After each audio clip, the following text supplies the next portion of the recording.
What's up, everybody? Today we are doing the Week 18 predictions, and I will be doing every single game in this one. We're going to start off here with Green Bay versus Chicago, and as I promised, I will tell you what the playoff probability are for these teams. For the Packers, if they win this game, they get into the playoffs. If they lose, all that does is keep the Packers out of the playoffs and give the Bears a worse pick in the draft. So this is a high-stake game for only the Packers. The Bears, it's really got no effect on them.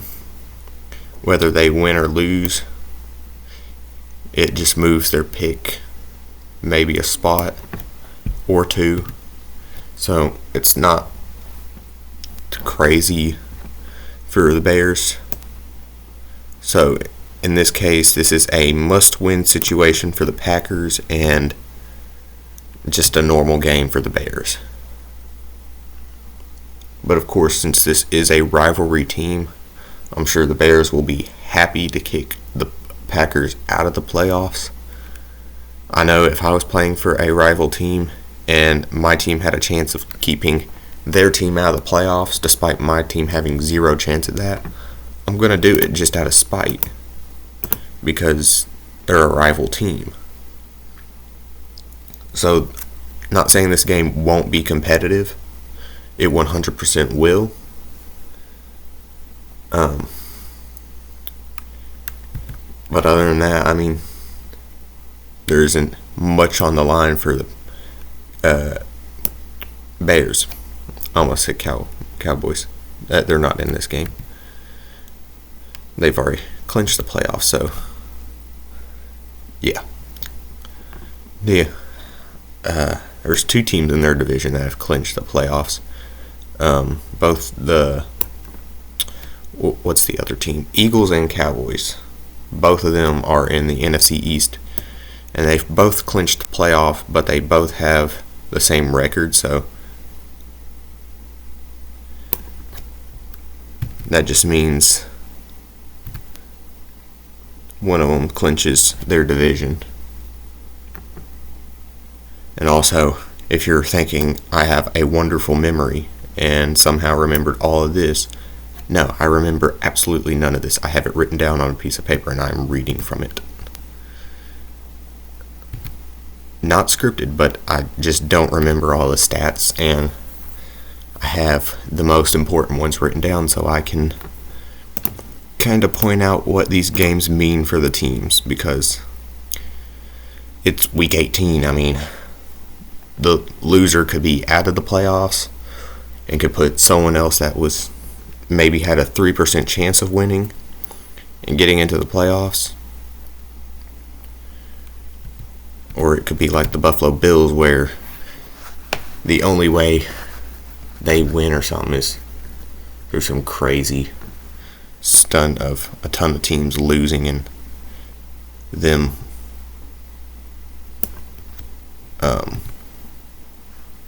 losing, or I might have said that backwards. I don't know. I have it written down. That's pretty much what it is. I don't know. We'll see when we get to that game, because I'll read off their little section,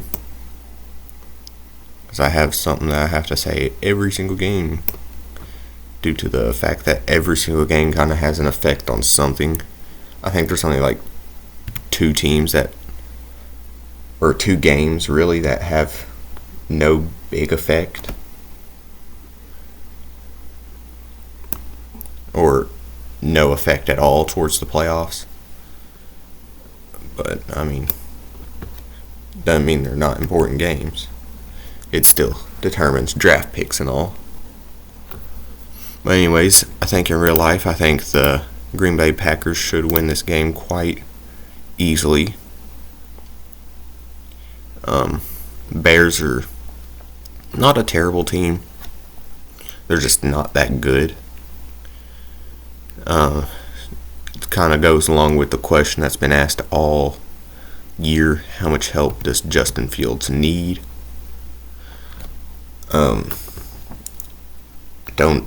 that question is yet to be answered, so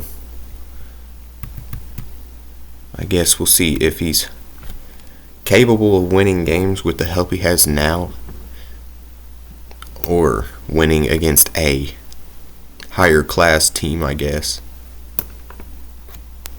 with what he has at the moment. Because I think the difference between a good quarterback and a great quarterback is a great quarterback can win even with a mediocre team. A good quarterback can win games with a good team, but a great one can win with a mediocre one. Of course, I'm not saying a bad team, because I mean, if you look at any quarterback stats, you'd know that they need at least a half decent team to work with. Otherwise, it's kind of impossible for a quarterback. Kind of like the Archie Manning kind of play. I don't know if anyone knows about him. That's Peyton and Eli Manning's dad, who played for the Saints, who had at the time 0 O-linemen that could actually play football. And I'm pretty sure his career ended short due to injury. Kind of like Derek Carr's brother. I forget his name.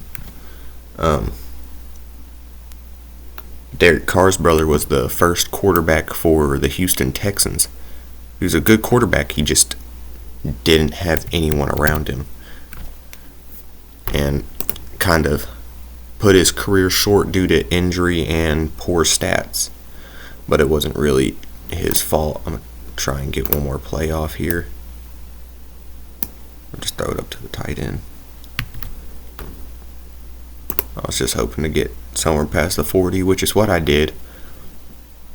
I'm going to kick a field goal here. Hopefully I can line this up perfectly. I don't know, I was just a bit too early. Alright, well, he can't get them all. Green Bay does start with the football. They just had actually, who did kick that? Was that Green Bay or Chicago? I wasn't even paying attention. Anyways, whoever kicked that field goal, I think it was Chicago. I don't know why, but every time I say Chicago, I feel like I have to say it with an accent. I know you don't. I mean, no one probably has that feeling, but except for maybe me, but I don't know. It feels like I have to say it with an accent. I've been holding it back this whole time because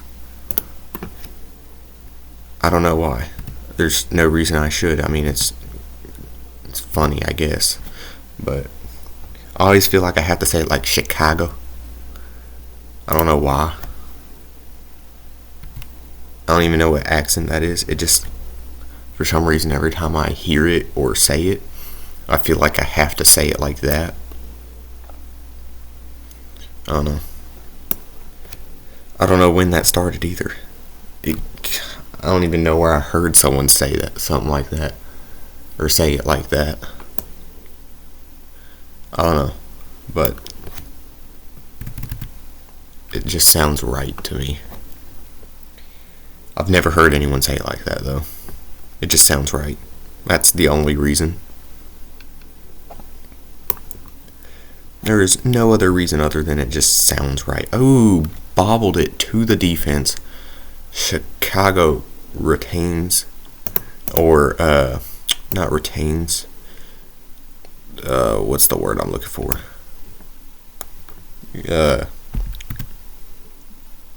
What's the word? I'm blanking. Okay, but anyways, they stopped them on offense.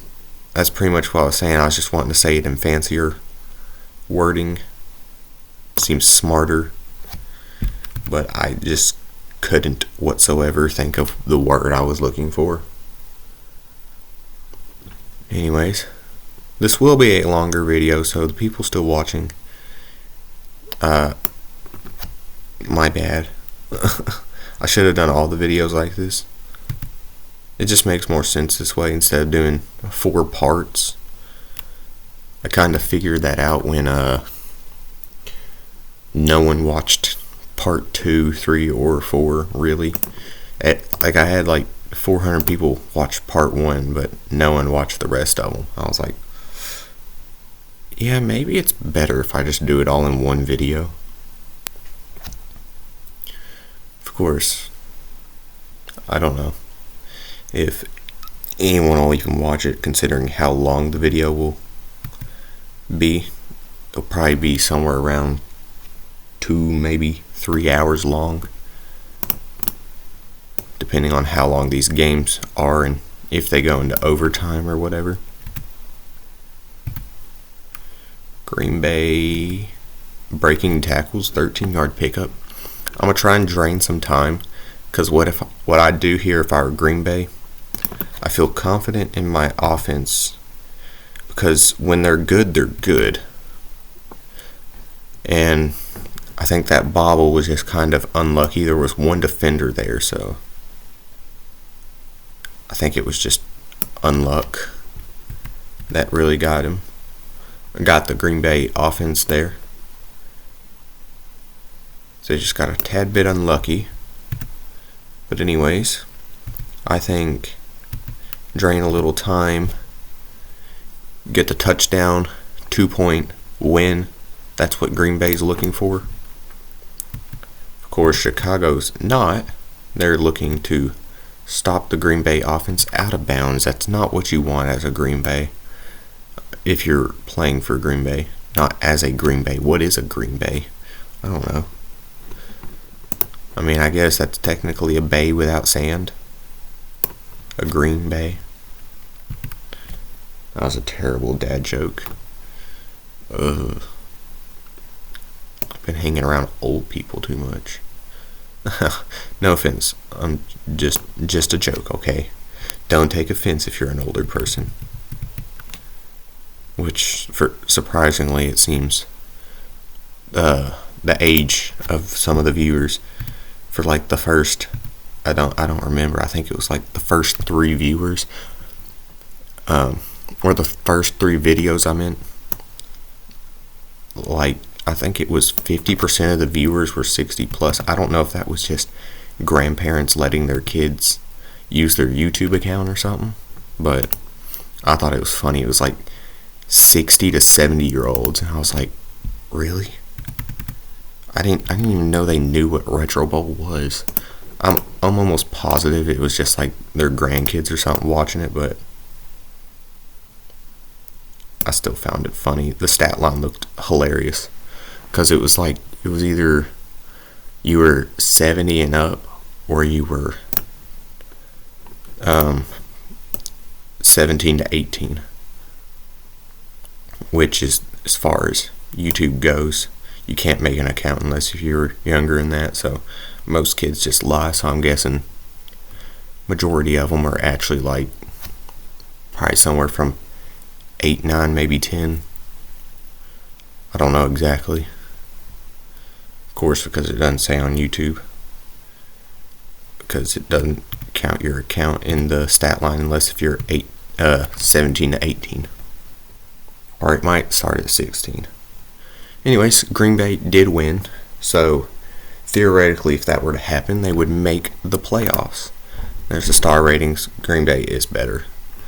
Anyways, let's move on to Cowboys versus Commanders. Alright, now we have Cowboys at Washington.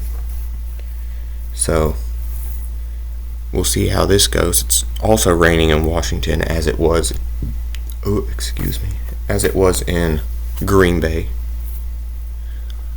So, if this is anywhere near correct, we'd have a very rainy week 18. I doubt it's going to rain, though.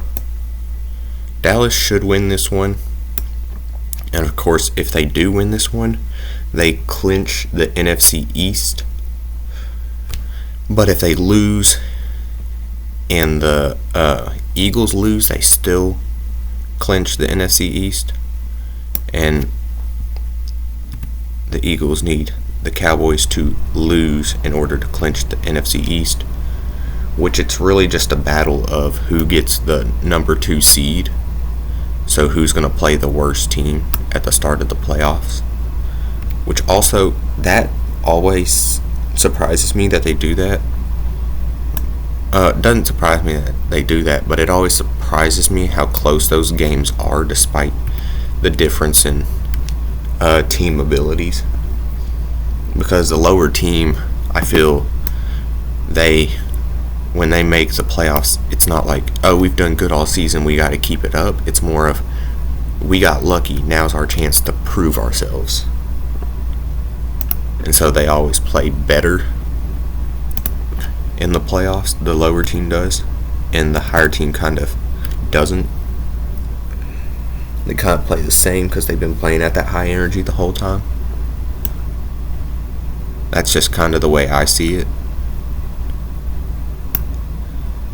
And it could be very true, but me coming into, if it were me coming into the playoffs as an underdog, it doesn't matter if I was playing at the max of my abilities the whole season. If I came into the playoffs as an underdog, I am playing 10 times harder in the playoffs, because at that point there's no going back. Like, even if our team was bad and we got in, I mean, at that point, we're not playing for a draft pick, we're playing for the Super Bowl. Once you make the playoffs, that's where my mind goes. It's, at this point, I'm not playing for a better draft pick. I am playing to play in the biggest game of the year, which only one team gets to make, so of course I'm going to step up my game.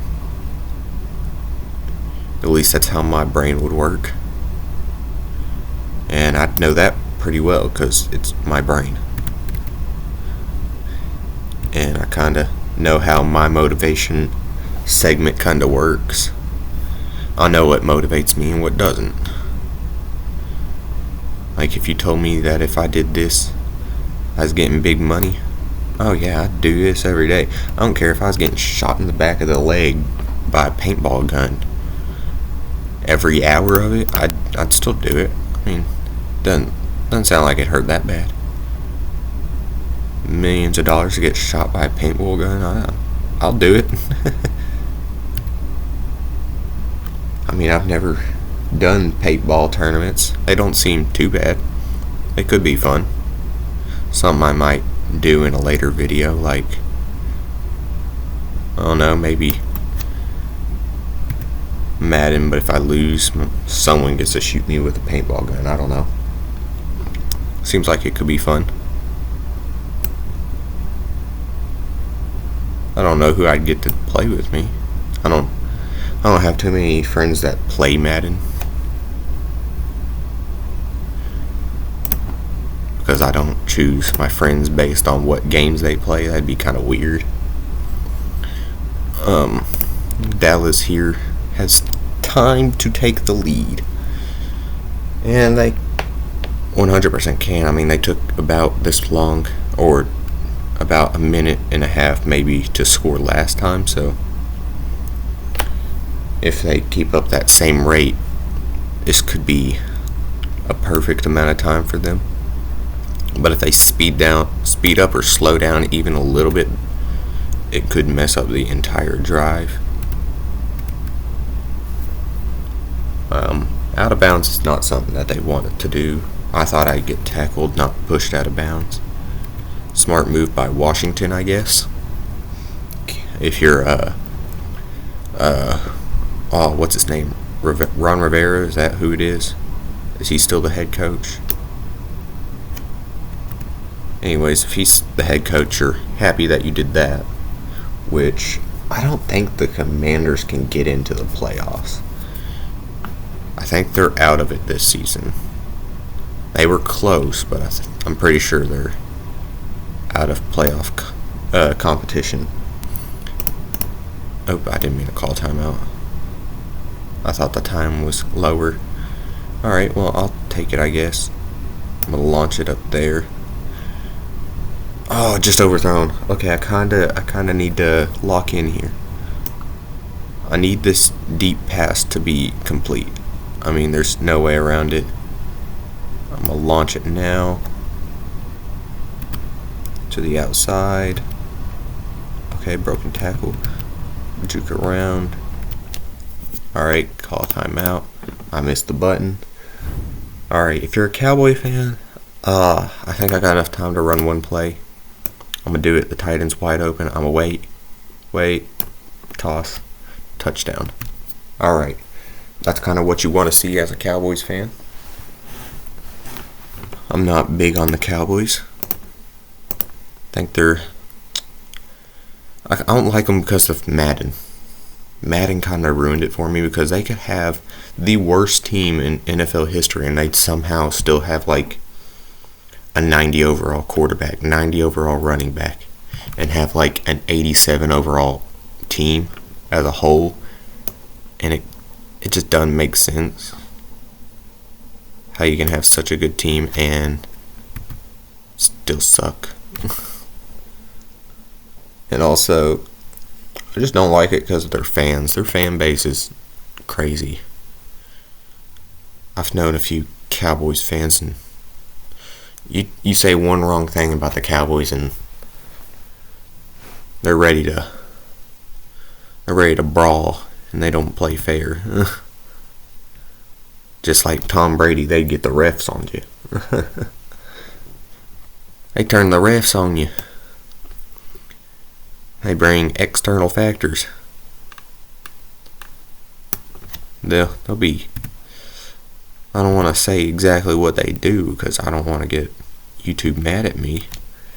But just say they'd pull a weapon of mass destruction out of their pocket because you talked bad about the Dallas Cowboys. That was almost an interception because the receiver threw it right back at the defense. That's like that... You saw that Travis Kelce lateral to Kadarius Toney. He's like, I can do that. And then tried to throw it back, but there was no one there. And I mean throw back the football, not that, you weirdos. Not throwing it back on the defense. Or am I? They might get distracted if I did that. Oh, it sounds terrible. I'm laughing at my own jokes. That's not the point of a joke. It's supposed to make other people laugh, not me. I guess if I'm laughing, it's not funny. Ha ha ha. That's also a quick scientifically proven fact here. People find your jokes funnier when you don't laugh at your own joke. So if you were to laugh at your own joke, people find it less funny. Which, in my mind, that doesn't make sense, because if it makes someone laugh, I think it'd make you laugh, the other person laugh. But I don't know the entire thing behind that. I think it's weird. That's the only reason I brought it up. It's because I keep laughing at my own jokes, and they're not even funny. Well, I don't know if they're funny to other people. I guess they're funny to me because I can't stop laughing at them, despite them not even being that funny. They're more cringy than funny, but I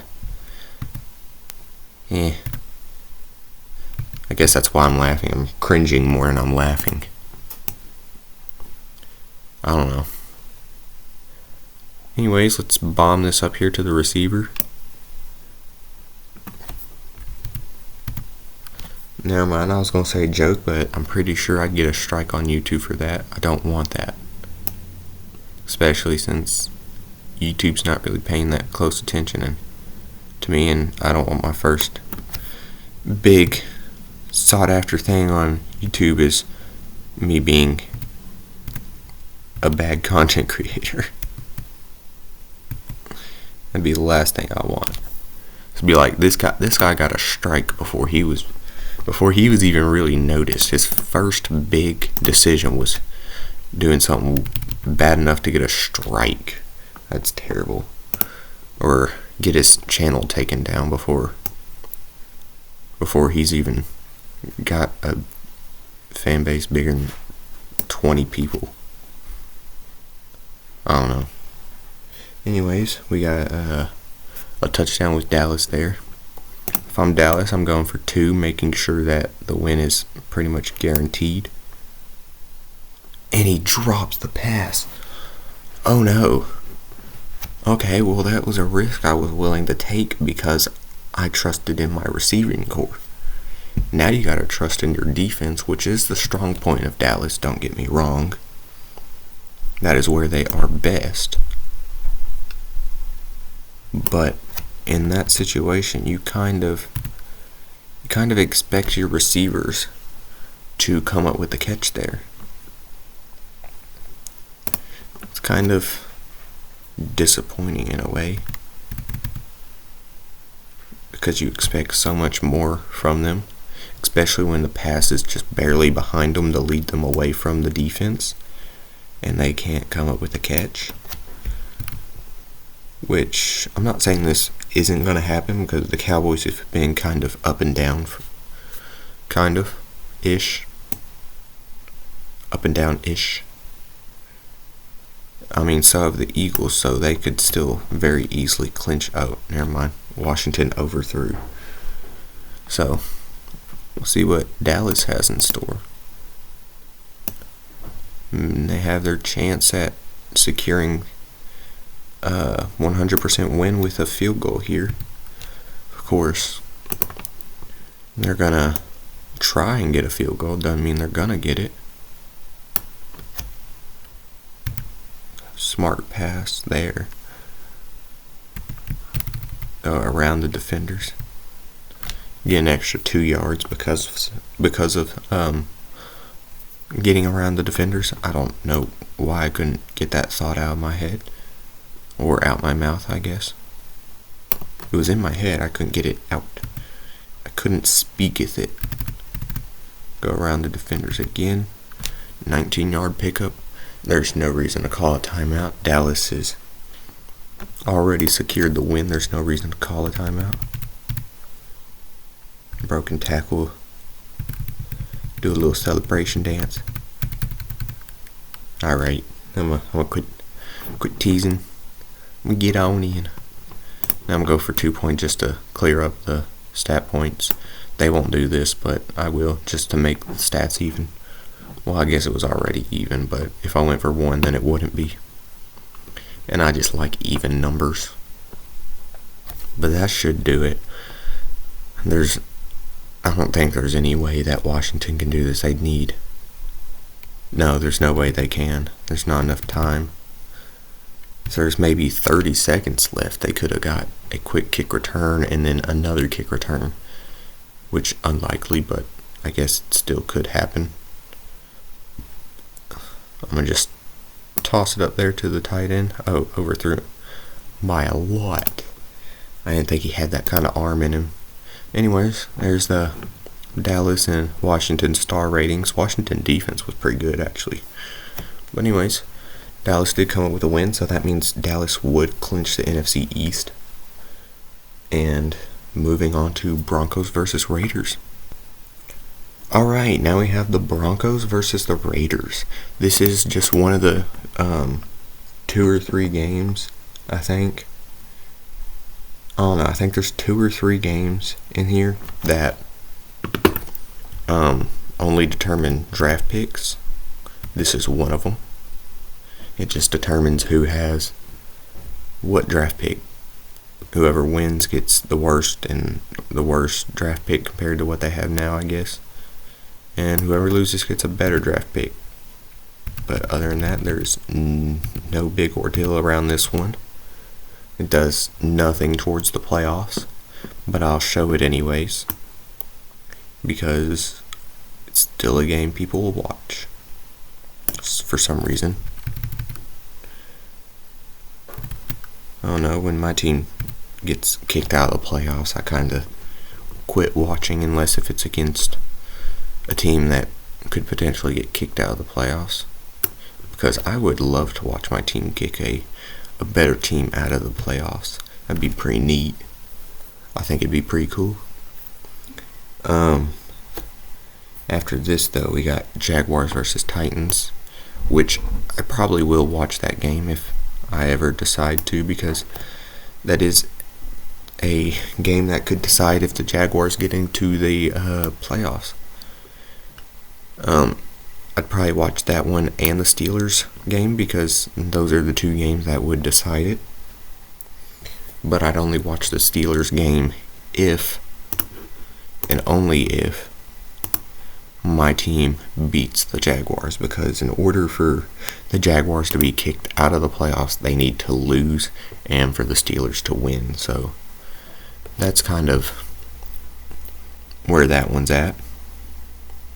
Anyways, I think Vegas should win this one. Broncos are no longer using Russell Wilson, despite his stat line being actually about the same as Patrick Mahomes this season. I don't think he's been the problem at all, but Sean Payton has something against him. I don't know what it is, but I don't know. He's got some kind of grudge.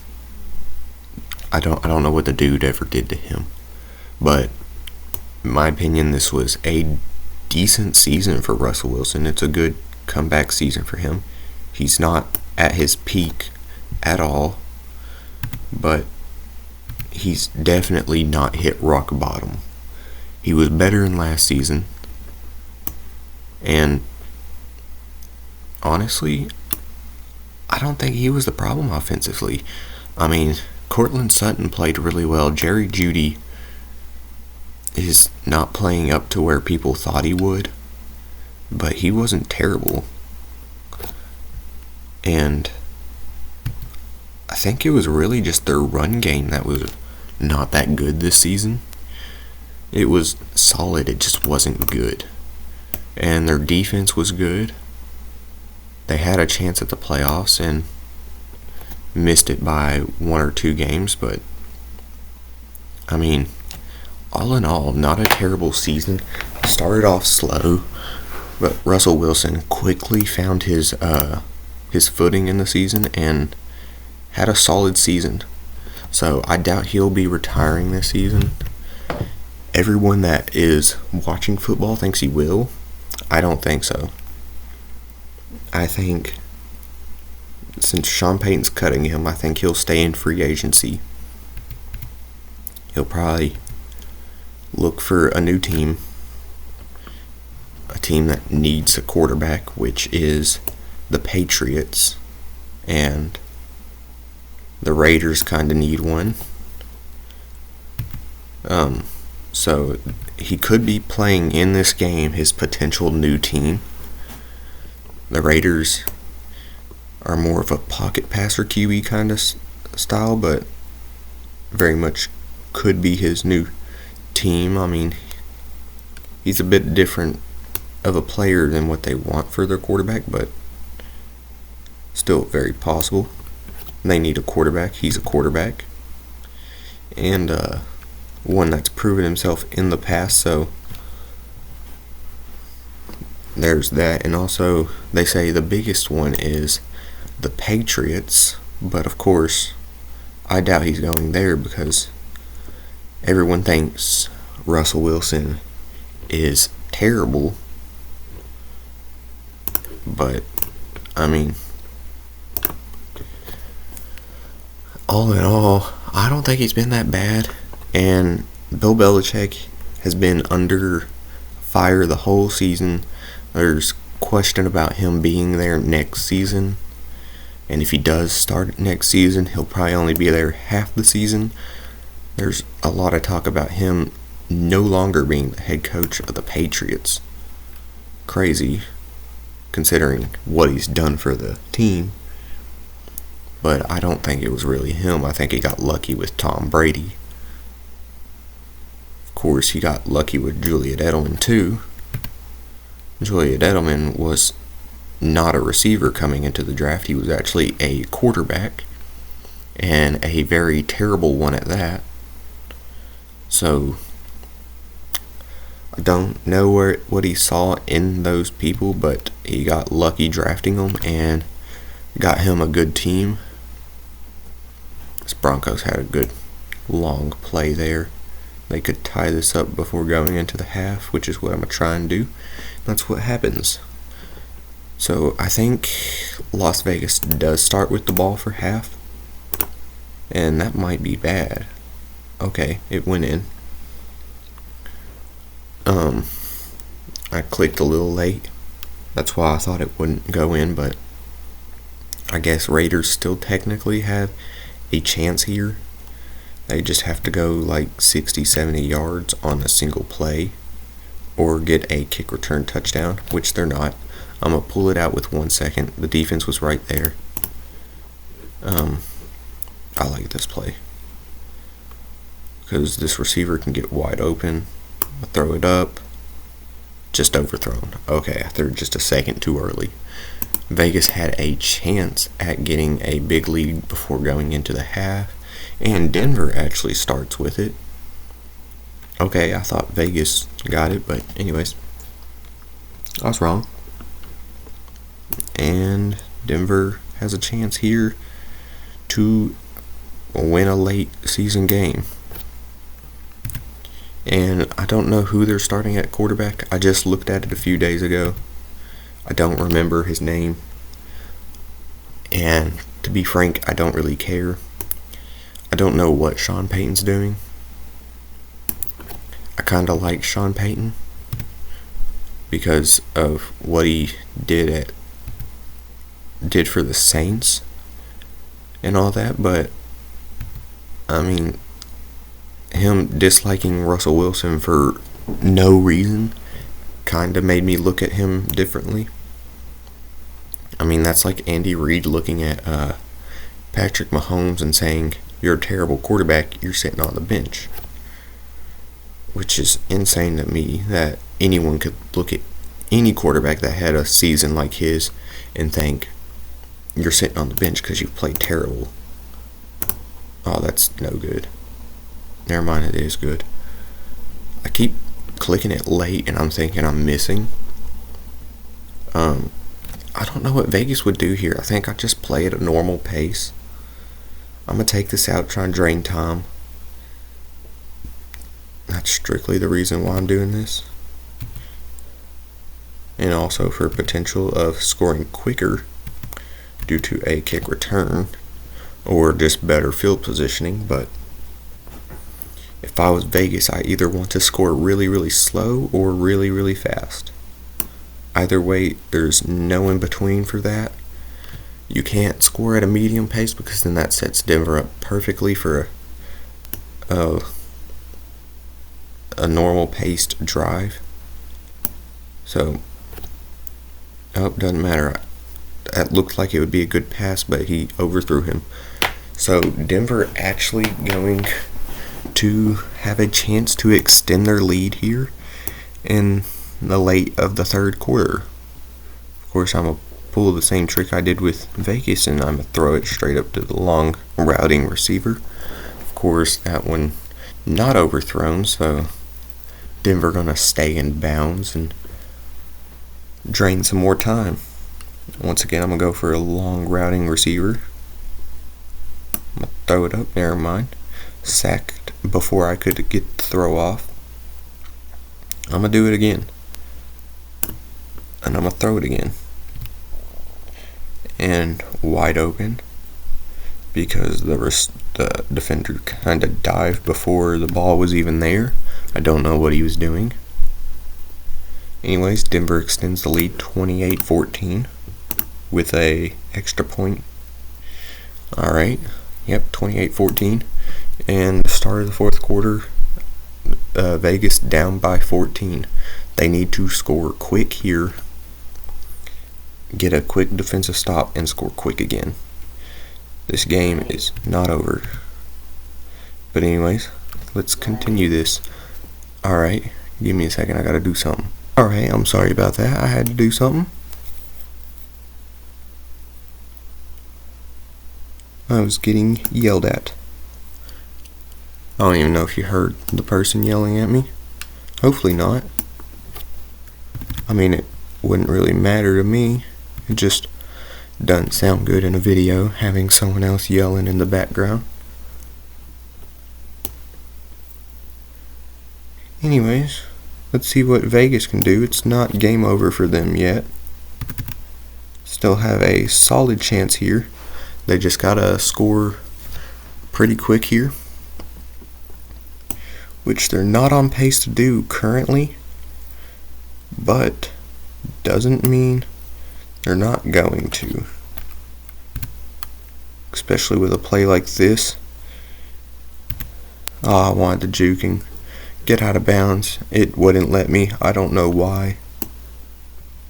I think I was late on the clicking of the button. Dive, touchdown. Las Vegas has a chance now. All they gotta do is hit the extra point here. Straight down the middle. And onside kick. Denver recovered. That should be game, unless if they somehow manage to turn it over, which I overthrew the running back there, so I guess it's not 100% over. But all they gotta do is take some time off the clock and they're kind of good.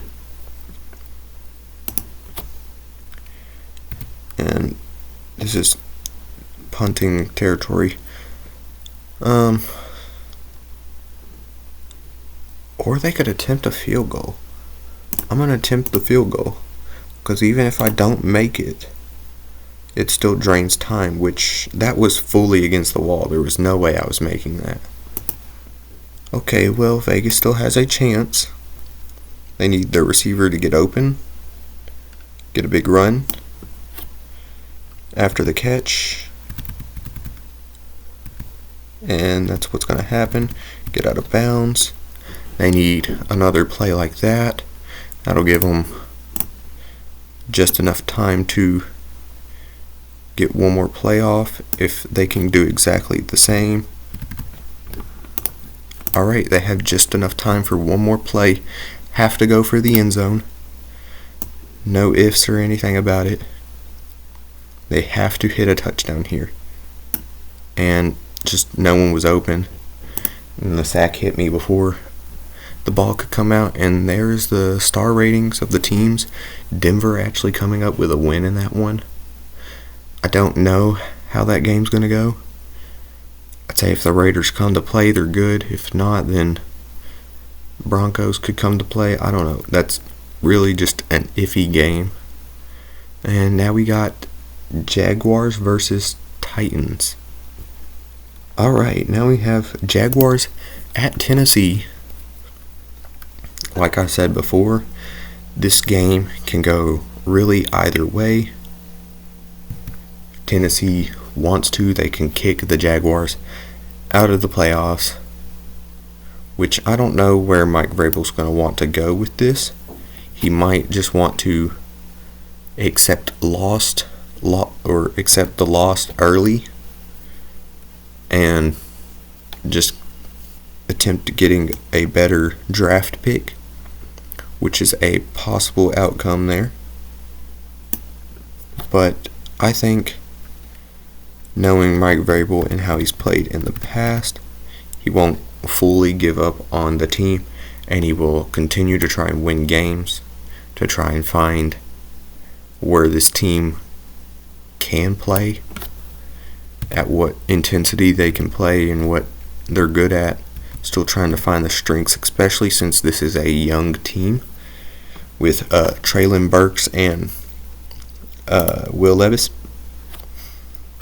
on the offensive side of the ball.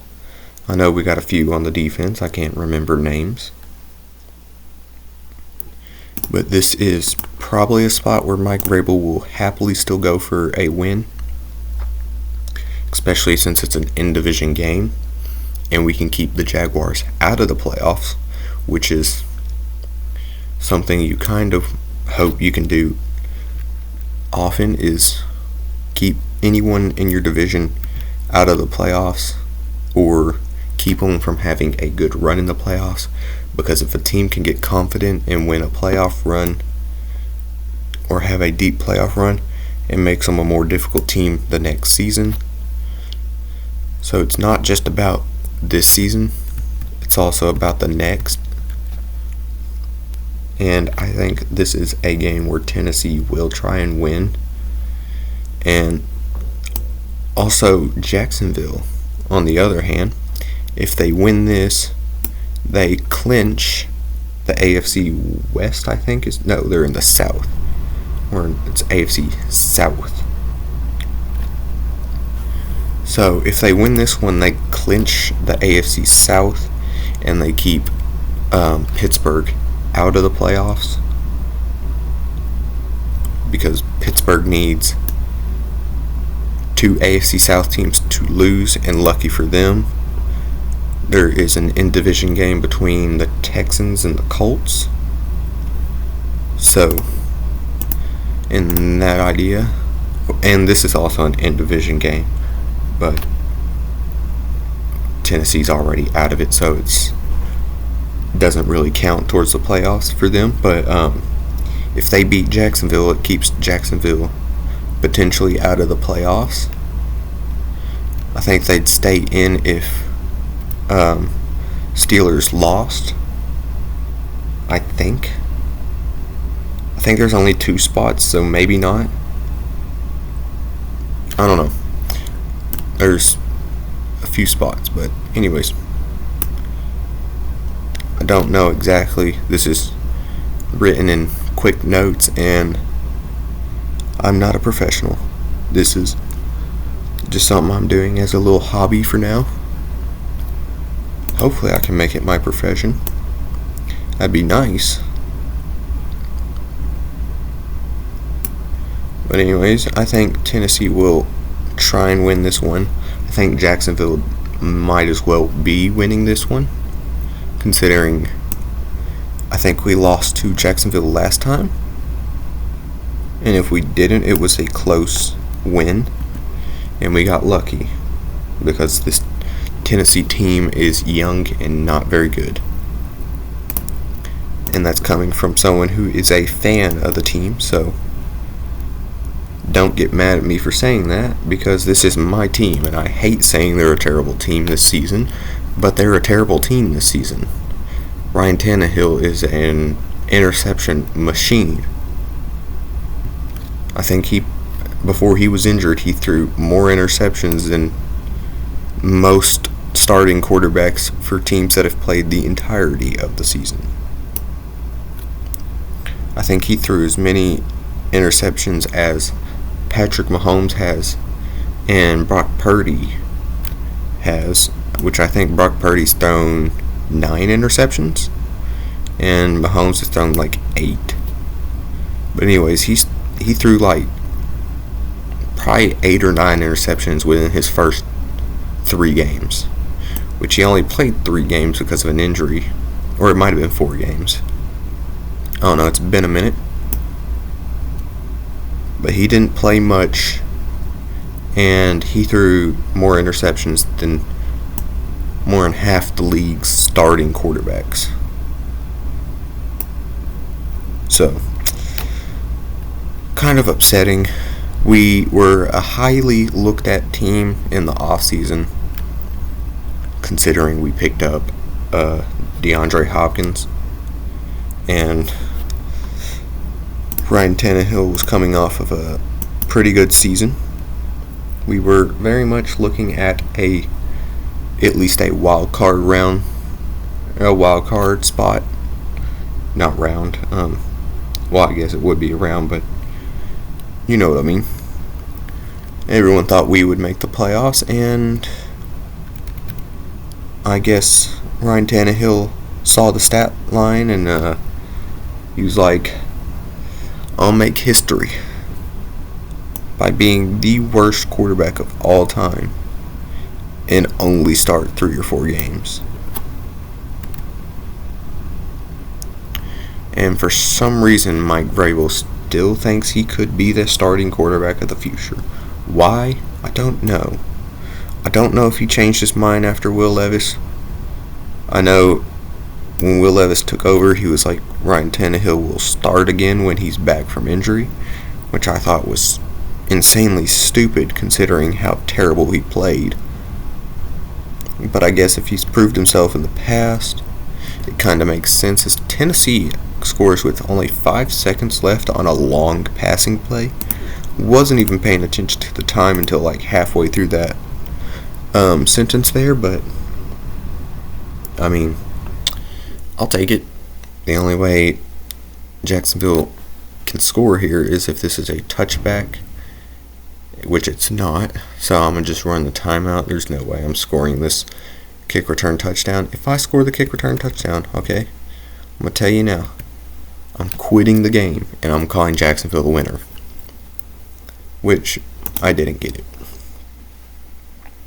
So Jacksonville will start with it at the start of the half. Man, this is only game 4. I'm probably already an hour in. This is going to be tiring. I know at this point it's probably only 30 minutes into the video because I'm cutting out me picking teams and parts of certain things, but anyways, this is a long recording for me, but people like to watch it, and I will continue to do so. And editing is my least favorite part about all this, but I will do it. The second I get money, before I get enough money to even support myself, I will pay someone. I mean, as soon as I get enough money to support myself, I'm probably not even going to use it to support myself, to be honest. I'm probably going to get a better computer so I can play better games. And then after that, the second I can, I am 100% finding someone to edit my videos. Because if I can just find someone to do my least favorite part for me, this is not too bad. Even as a hobby, I don't care. It's not too bad if I have someone to do the worst part for me.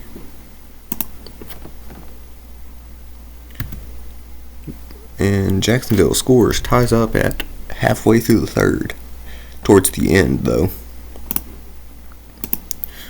That made no sense. Halfway through the third, but towards the end, that makes no sense. But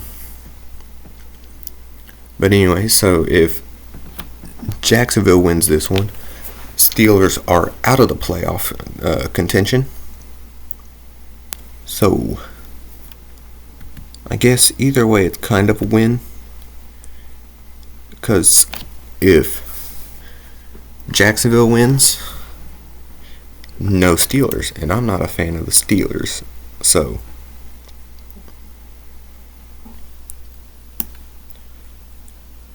I guess that kind of answers that. But sorry for the awkward pause.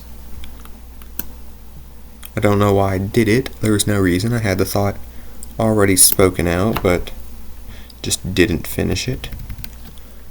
I'll be 3rd and 4 for the Titans here.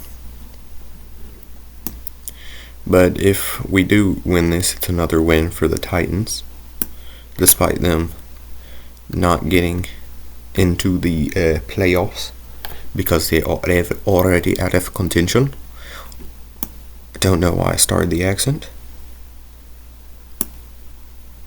Don't talk about it. Broken tackle. Juke you out of your shoes. Never mind. Messed up. Oopsie daisy. Also, I wonder whoever came up with that sentence, oopsie daisy. Because it makes no sense, but everyone says it because it's something people have said for a long time. So, who was the first person to ever say that? And what is the reasoning behind it? It makes no sense. Oopsie daisy? Is that a type of flower? Is there a flower called an oopsie daisy? It wouldn't surprise me. I mean, there are lots of weird flower names. I can't think of any off the top of my head, but I know there's quite a few weird ones. I can't seem to hit anything here. Tight end. Overthrew him. Ooh, they dropped an interception. Okay, now here's the situation. If I go for 3, I have to trust defense. If I don't go for 3, there's a chance I get no points. It is in my red zone in the 4th quarter. I'm gonna go for it. I talked myself into it.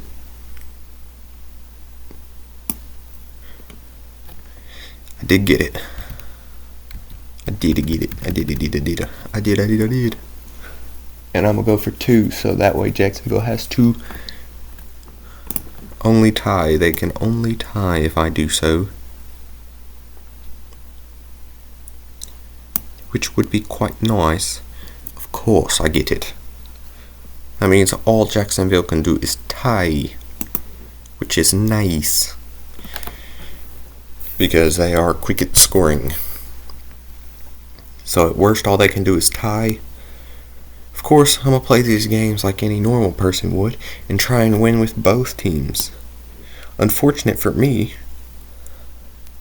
that just makes the recording longer because of overtime and all that stuff. But more competitive or less work? What's better? I'd prefer more competitive. I'd watch it if it was more competitive rather than someone doing less work. So, basing this off of a viewer standpoint, I'm going to make it more competitive. Oop, Juka crossed. Alright.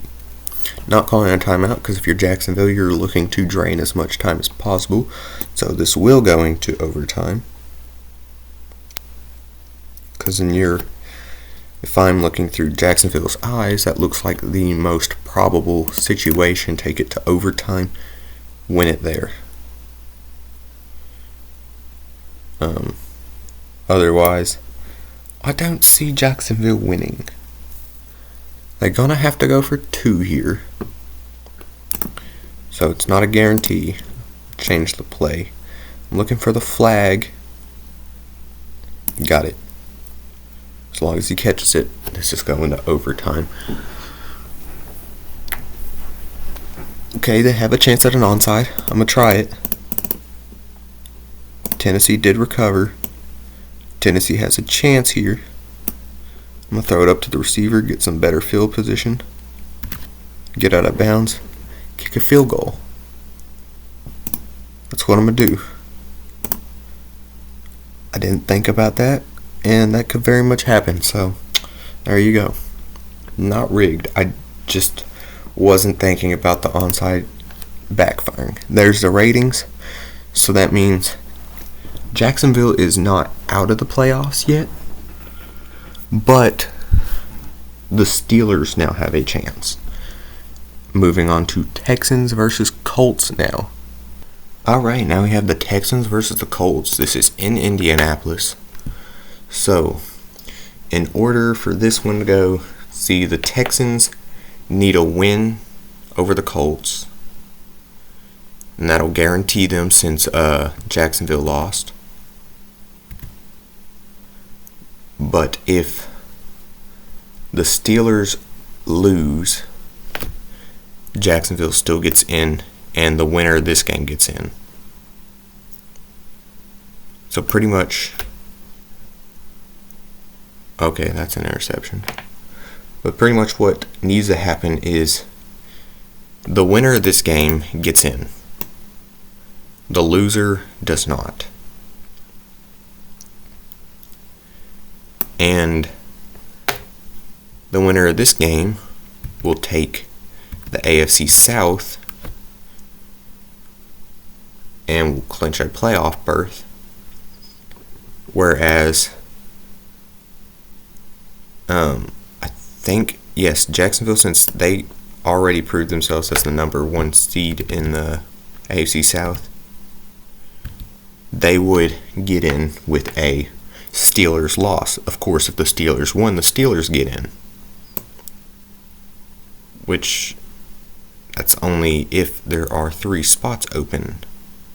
Which I think there's 4, so I know the Bills get in with a win.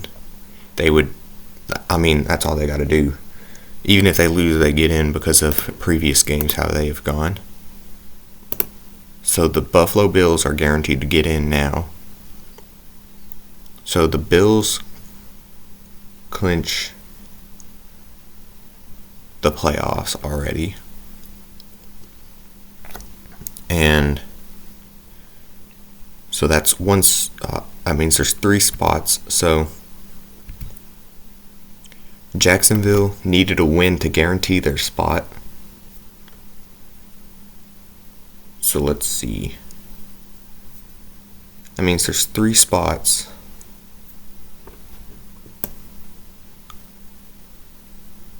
The Bills get in. So that means Houston would need a win over the Colts to get in.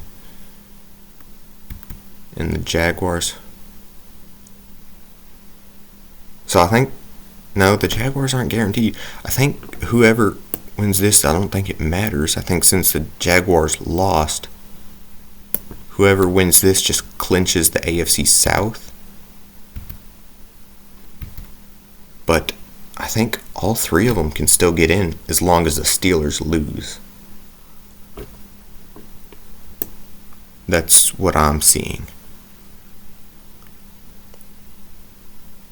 Yes.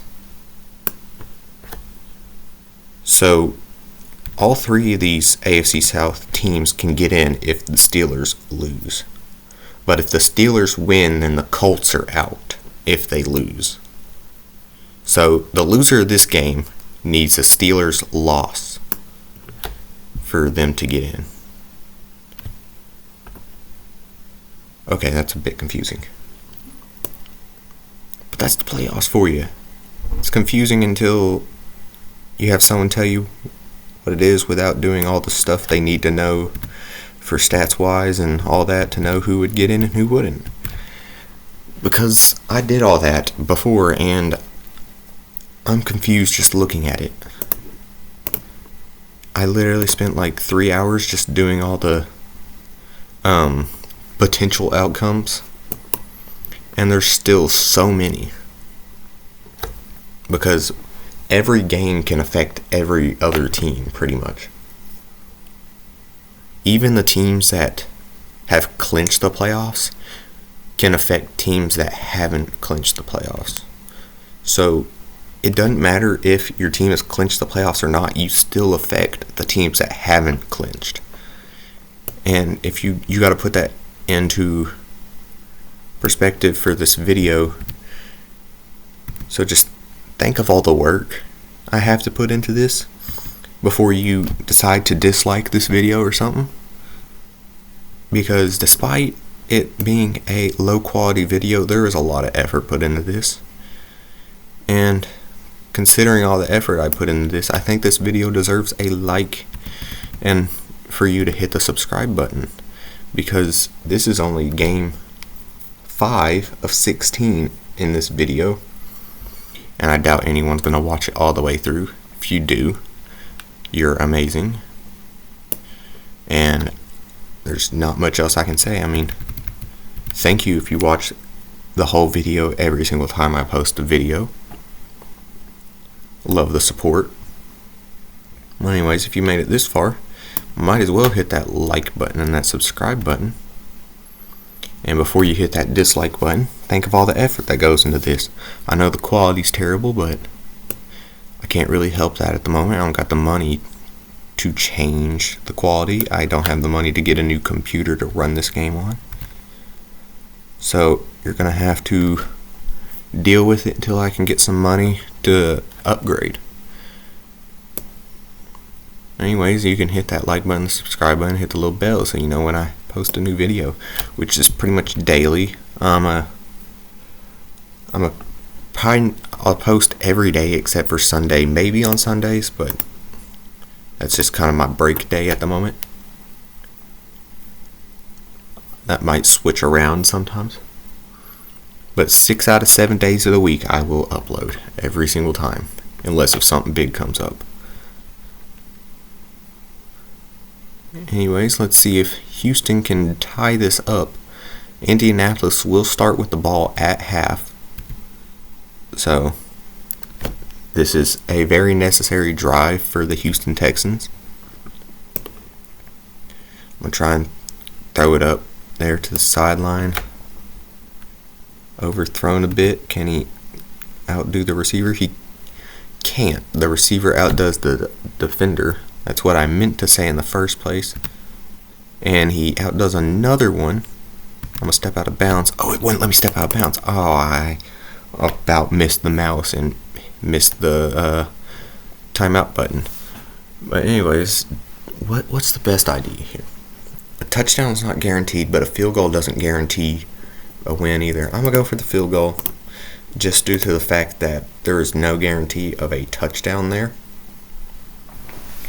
And a field goal just puts you in a better position to win, considering how the game is going. You just need a defensive stop, which is possible. Unlikely, but possible. But I would trust the defense more than I would the offense. And that's more because I looked at the star ratings, which you will not know till the end of the video.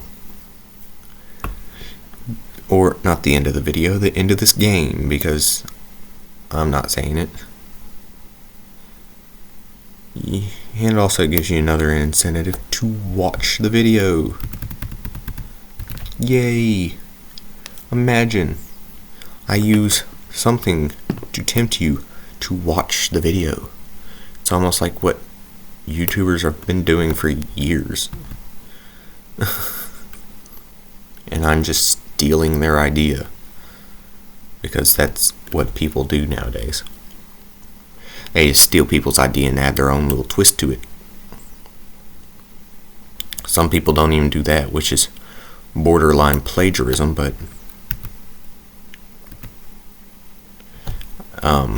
anyways, I'm not a big fan of the people that, like, people who do memes and stuff. I hate people who just react to stuff and don't shout out the channel. Like, if you don't add any commentary, at least shout out the channel. That's my look on it. If you're not going to add anything to it, at least let them know who actually made the video so they can go support that person as well. And also, just if you are going to add something to it, still shout out the person. Just no matter what, if you're using someone else's content for your own content, shout out the person. It's just the right thing. I completely whiffed that field goal or extra point. Okay.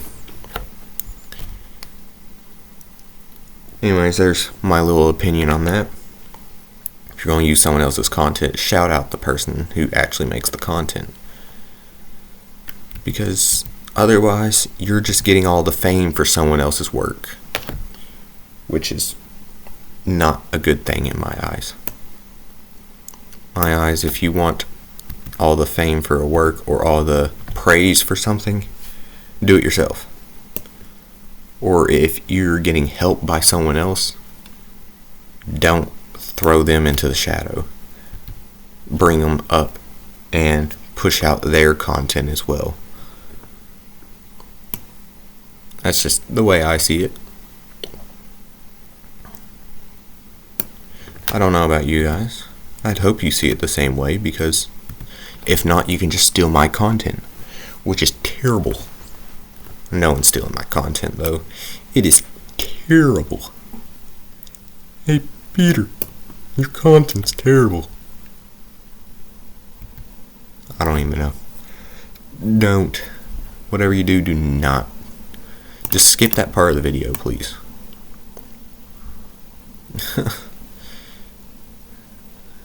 Oh, I hate myself sometimes. Not in a bad way, I just hate what I say sometimes because it's cringy. But you know what? Cringy gets views, so is that a bad thing? I don't know. Because people like to cringe for some reason. I don't know why anyone. You know what? I can't really make fun of people for that, or say anything bad about them, because I do the same thing. Those where YouTubers do try not to cringe, whatever. I still click on it. I only do it if it's someone I'm subscribed to, but like smaller content creators, if their thumbnail's good enough, or if I've seen clips about them, I'll watch their videos. Which is why I want someone to make clips about my stuff, because that'd be nice. It'd be very, very nice of all you people. And plus you get a little own content creation of your own going. And who knows, maybe you'll end up liking making videos and end up making your own. You never know until you try.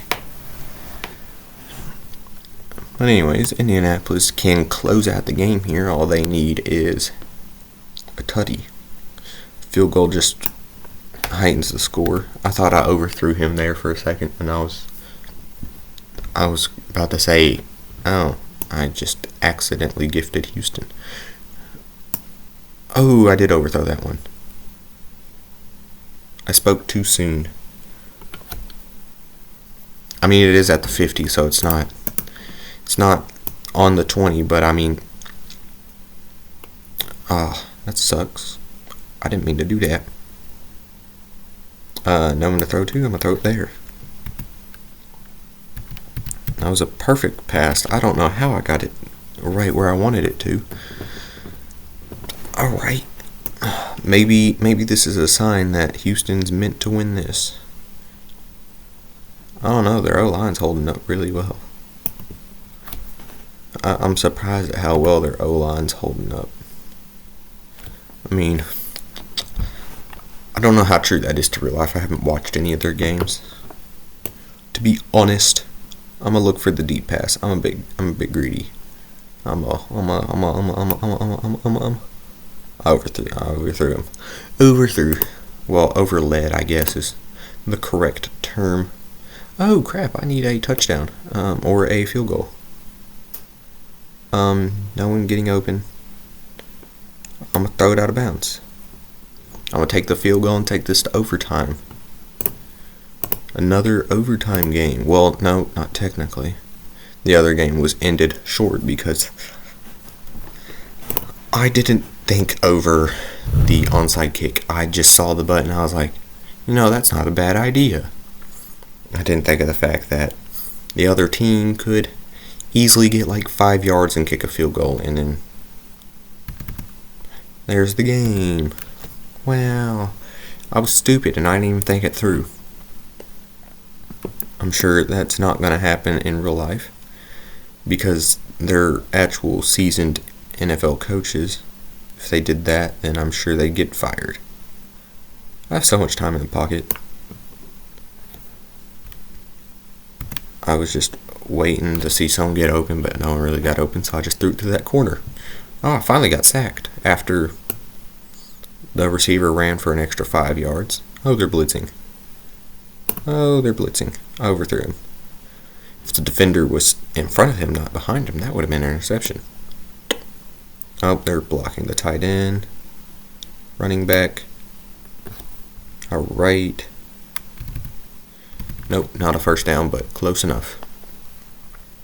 This is not field goal range yet. Oh, I broke a tackle. Okay.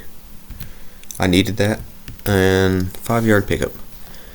The running back sucks for Houston. Noted. Do not run the football, because they suck at it. I'm going to pass it there. That might be an interception. Ooh, that was close. I didn't lead it far enough. Running back. To the inside. Never mind, I can't get to the inside. If I just juked, I probably could have got about to the 35. Yes, 35. Not 45. 35. Because it's counting down. Tight end. Okay, glad I didn't overthrow that one. Get out of bounds. Never mind. I thought I was close enough to the out of bounds line that when I got hit, I'd go out of bounds. I don't know why I didn't call a timeout if I was looking for out of bounds. Oh, no, my brain's not working. And, where do I go with this? I had nowhere to go. Timeout. Why'd I call a timeout? I could have just drained the time and took a field goal. It would have been the same. Oh man, my brain.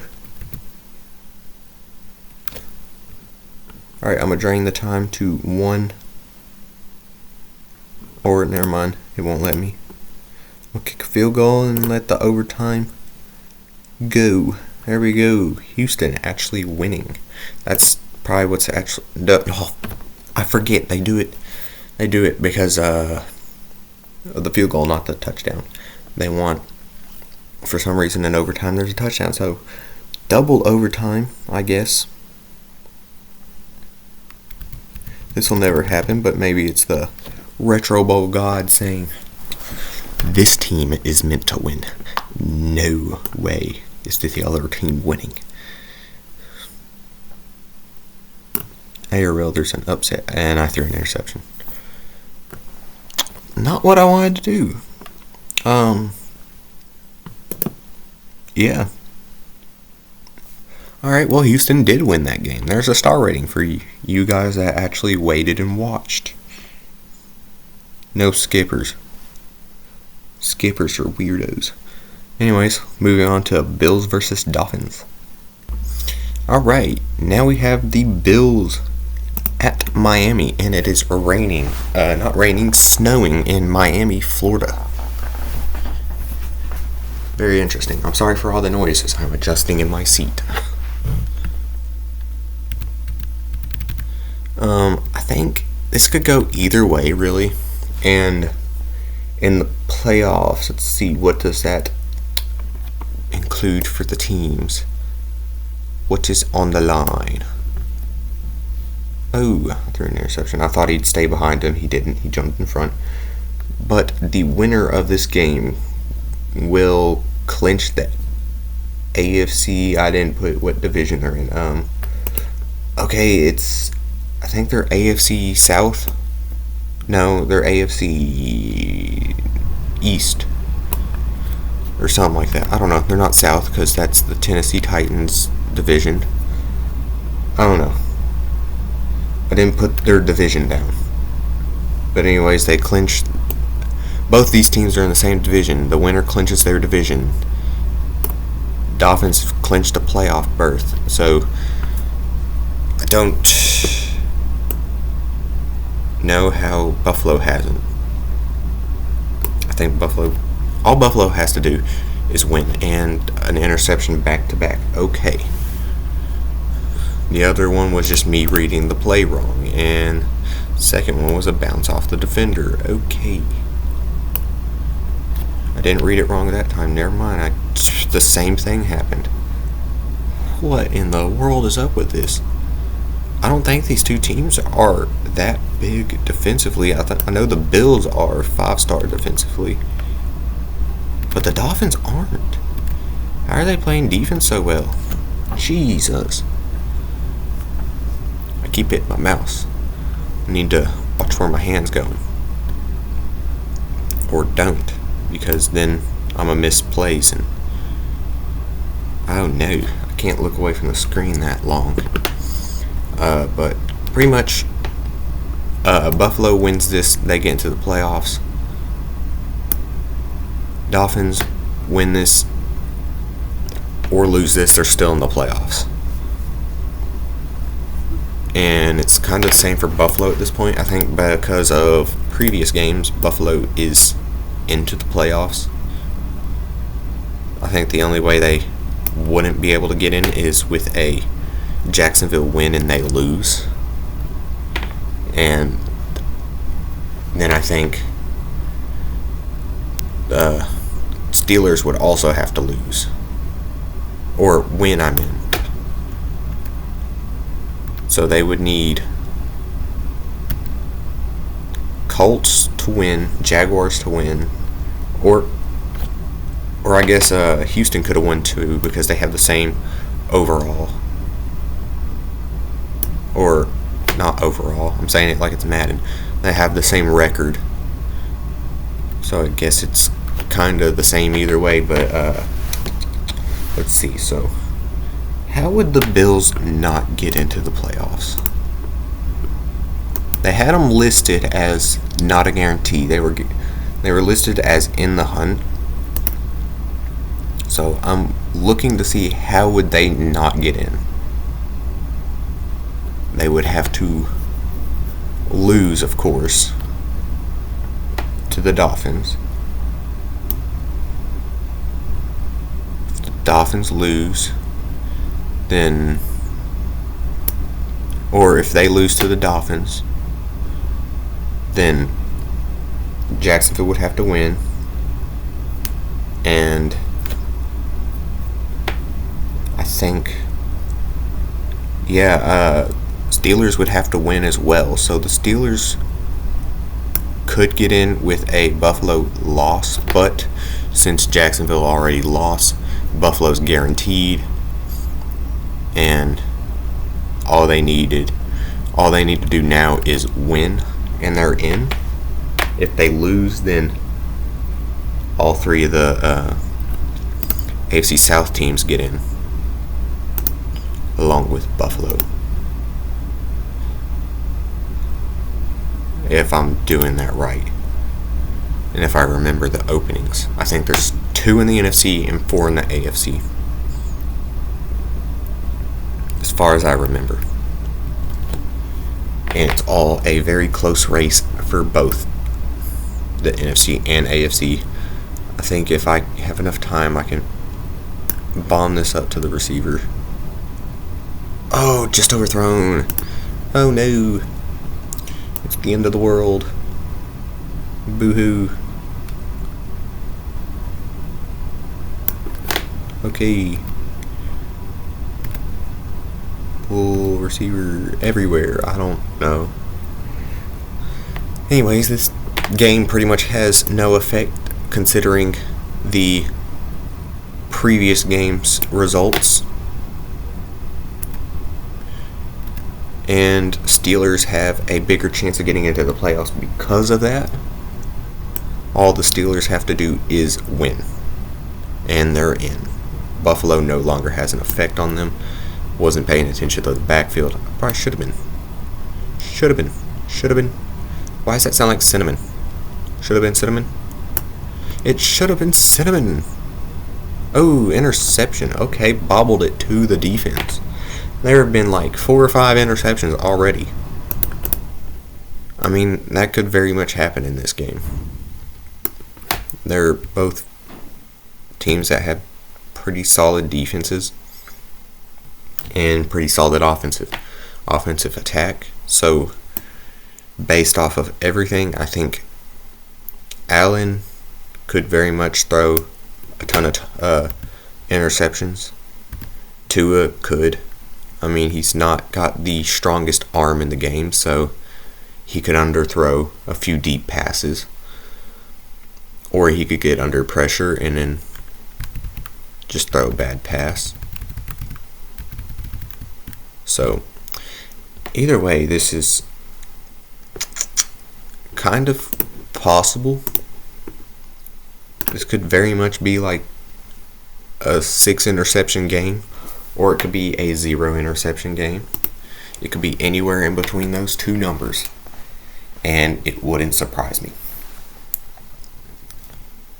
And all in all, though, I'm kind of expecting at least 1 interception. I don't know why it didn't let me kneel in the end zone. It looked like I was in there. But it didn't, and it kind of messed up the return. I thought I could get a kneel off and try and get a 70-yard play. But no, not possible. The game said, how about no? I got that kneel. If I missed that one, that would have been embarrassing. The running back's receiver. I don't like that the defense was coming in very, very hot on the D-line. And there we go, 17-yard pickup. Alright, I'm looking for a bomb here. If this was the US going towards Japan, this is what you want. Oh, don't get mad at me, YouTube. It's a joke. It's a joke. Don't get tomato to me. I had a joke kinda like that before, but I didn't say it.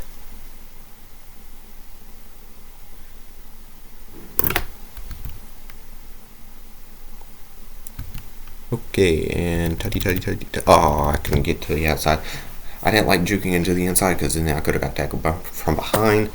Going to the outside, I need to beat the other guy, and I couldn't beat the other guy, so. And he just dropped the pass. Okay. He looked like the obvious option there. Did not catch it, though. Let's see here. Over the middle. Tutty. Or not. Drop that one as well. I'm going to go for it. I'm going for the curl here. Oh, the running back caught it. I thought it was the receiver that caught it. I about messed that up just because the wrong person caught it. And extra point is good. Bingo, bango. Right up the uprights. Now let's see. Buffalo Bills with a return. No, it's a touchback. There we go. Buffalo still in control of this game. Very much could just throw an interception, though. That could very much happen.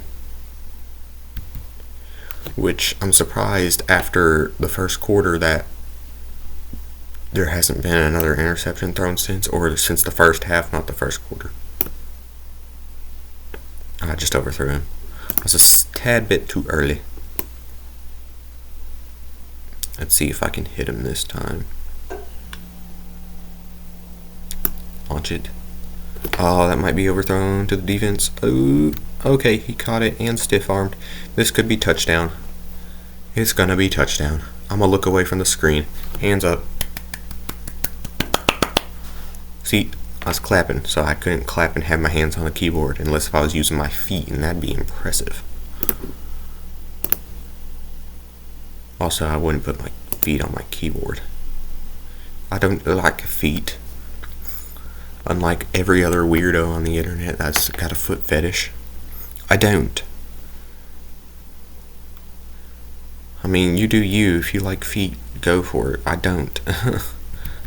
They're probably the nastiest part of the human body. Next to the booty hole.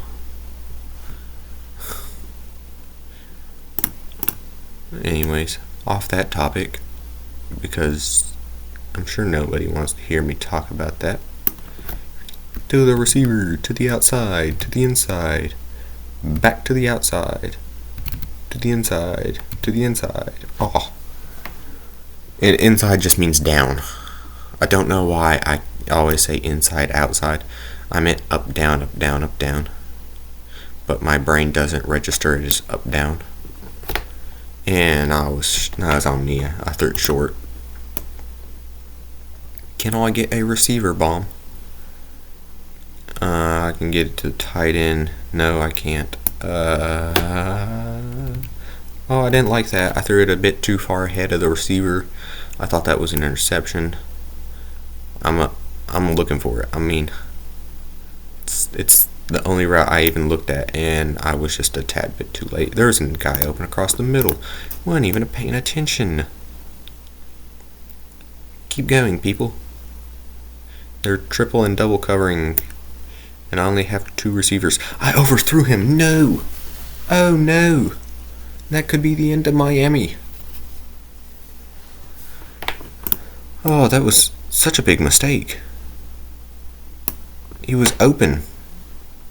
I mean, there's still a chance because of how many times I've turned over the football, but there's still a chance. Across the middle. Throw it now. Alright. Also, I've noticed this. Throughout every single one of these videos, I haven't fumbled once. I'm going to hit the tight end. Touchdown. I don't know if you can fumble in the exhibition mode. I guess you can, but it's just not as common. Because you don't see teams that are crazy like in the the actual seasons, because you don't have teams that are 1-star offenses and 5-star defense all the time, I guess. I don't know. I was just saying that as an example, whereas teams can be crazy in the seasons. I've seen teams that were 2-star offenses but 5-star defense make it to the Retro Bowl before, so I'd say defense is probably the most important part of the game. But the thing is defense develops so slowly, because if they're not good, then they don't get stats, and if they don't get stats, they don't level after an interception. Oh, I overthrew him again. Oh, I'm so good at that. Should give me a medal.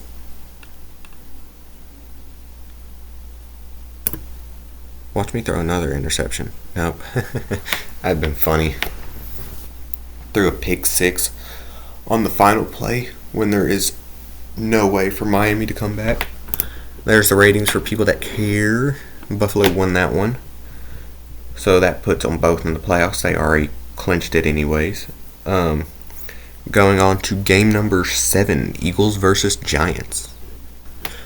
Alright, now we have Eagles at New York.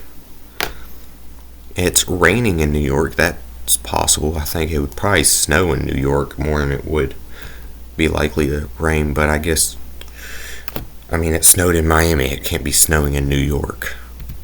That's crazy, though. I've had multiple Florida snow games here in these exhibitions, and yet in the actual seasons, I've never once got even rain in the Florida games, like, or at least that I remember. I don't think I've ever gotten rain, which is crazy considering it rains quite a bit in Florida, actually. A lot more than it does snow. But I've seen more snow games than I have rain games in Florida. In Retro Bowl, I should clarify there. It should be a Philly tutty. 81 yards. That's possible. Giants are not a good team, but if you looked at the Eagles, you know, they're not necessarily on a good game streak here recently. They just lost to the Cardinals. Probably one of the worst teams in the NFL to date. They are terrible. Don't even have a chance at the playoff run. And they lost to them. I hope I didn't lead that. That's awkward. I didn't lead it far enough. I thought I did, but I did not. Let's see here. Flag could work again. Oop, that's my fault. My finger just, I don't know, I slipped off the mouse. There's no reason that should have happened. I just, for some reason, let go for no reason. Yep, for some reason, I did something for no reason. I'll try and hit the tight end quick. 7-yard pickup. This is proving pretty difficult here with the Giants on offense. It doesn't look too bad, but that's just because I'm making the right reads and putting passes where only the offense can get it. But it's honestly quite difficult. And this is probably the best I have ever played Retro Bowl. And it's with the Giants team. Okay. I mean, it looks so smooth, but I swear, like, it's difficult. Believe me, it doesn't look it, but it is.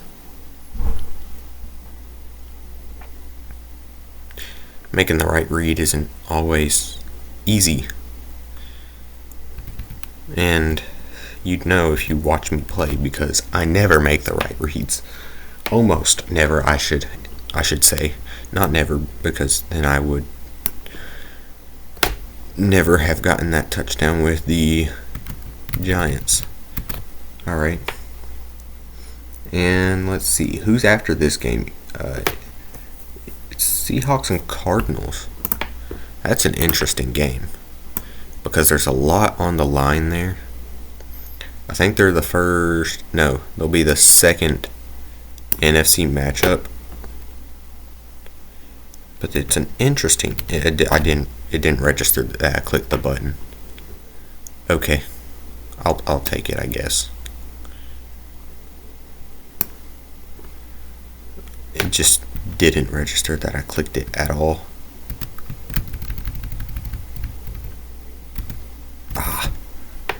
I couldn't move. I was still in a tackle animation. I'm gonna hit the run. Alright. 5-yard pickup. That's not actually too bad. If you can pick up 5 yards on every single run, you probably have the best running back in the NFL. Which, I don't know who has the actual most yards per carry. I think it's Christian McCaffrey. And I think he has like a little over 4 yards per carry, which is insane for a running back. Most people don't understand how incredibly hard it is to average over 3 yards per carry. Because everyone that's good at football and plays who was good in high school, they think it's easy, but it's not. I mean, I've known people that were really good athletes and honestly have a solid chance at maybe making it somewhere if they do good in college, but they had to stay an extra year of high school in order to just get a offer for a college team, which I don't think they got a D1 offer. I think they got D2. They might have got D1 offers. But anyways, I grew up in a small town, so that's kind of insane that I know someone who has offers. I think he got offers for basketball and football too, though. Oh, I read the route wrong. That's a pick 6. That hurts. I thought he was running a streak. Oh no. That feels so bad. I was right there, about to tie the game. And then I read one route wrong. And honestly speaking though, I don't think that was the right read anyways. That probably was going to be intercepted no matter what. But it wouldn't it wouldn't have ended in a touchdown is what I was trying to say there.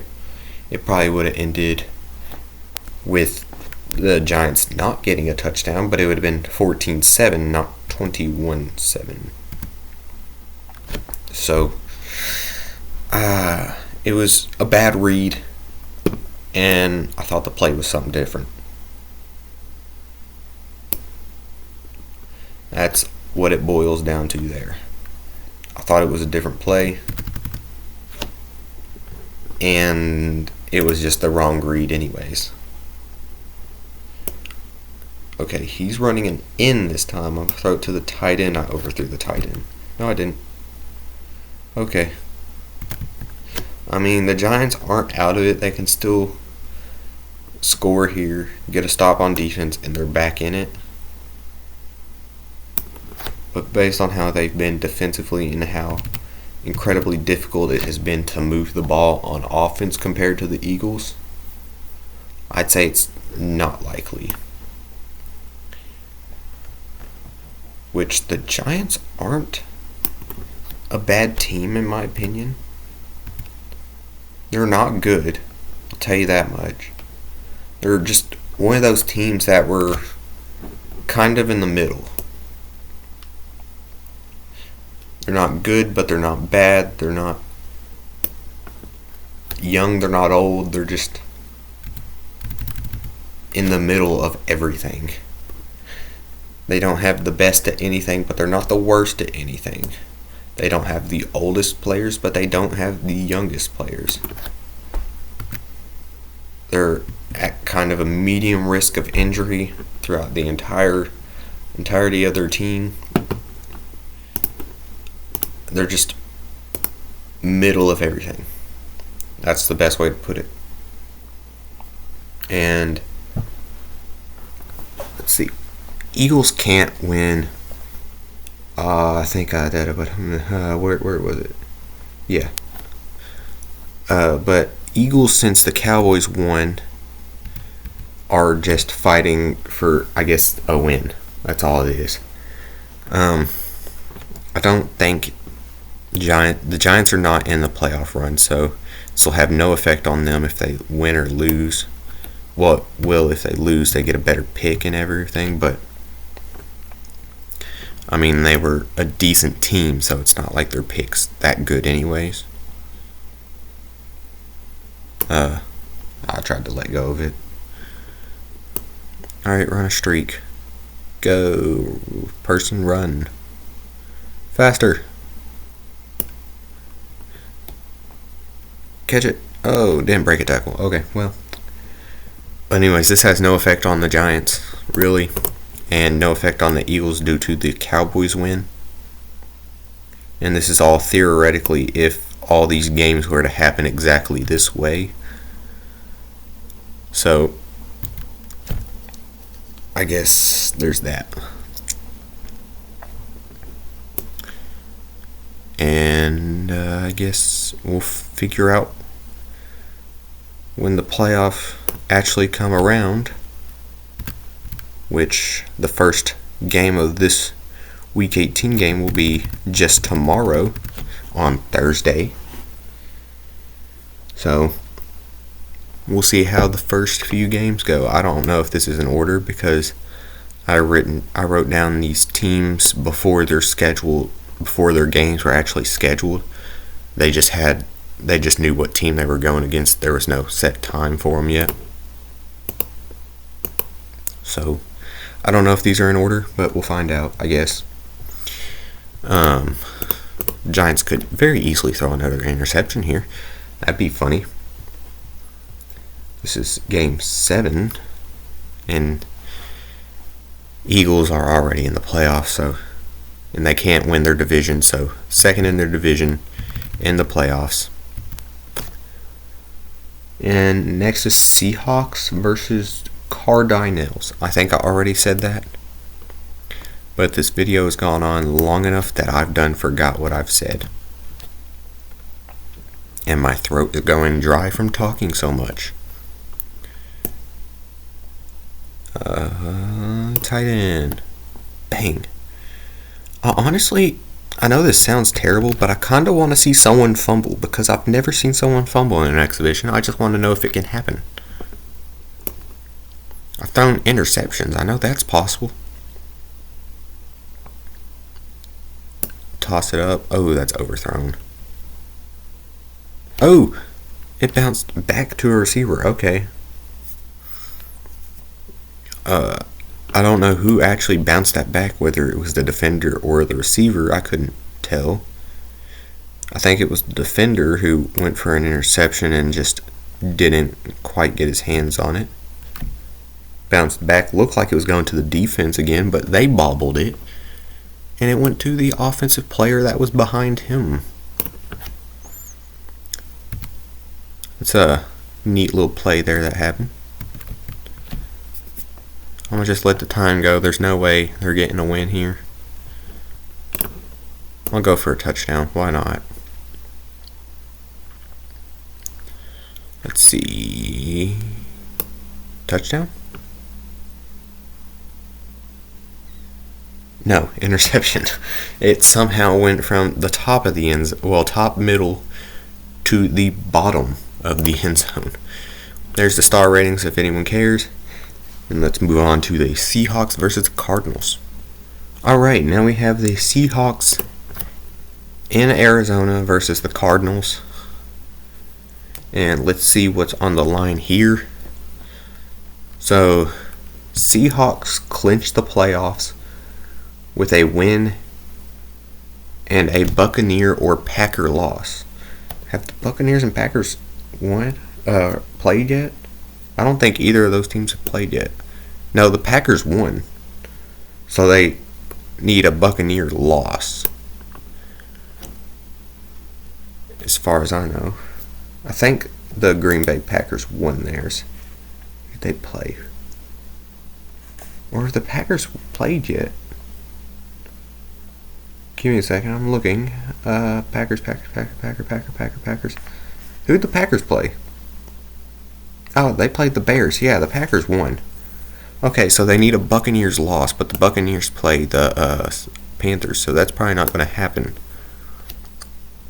And Arizona's already out of the playoffs. So if Arizona wins, no effect to them. Worse draft pick, I guess. But Seattle wins, they need a Buccaneer loss because the Packers won. No, the Packers lost. I don't know. If you remember, you're good on you because you know. I think who won that one? Was it the Packers or the Bears?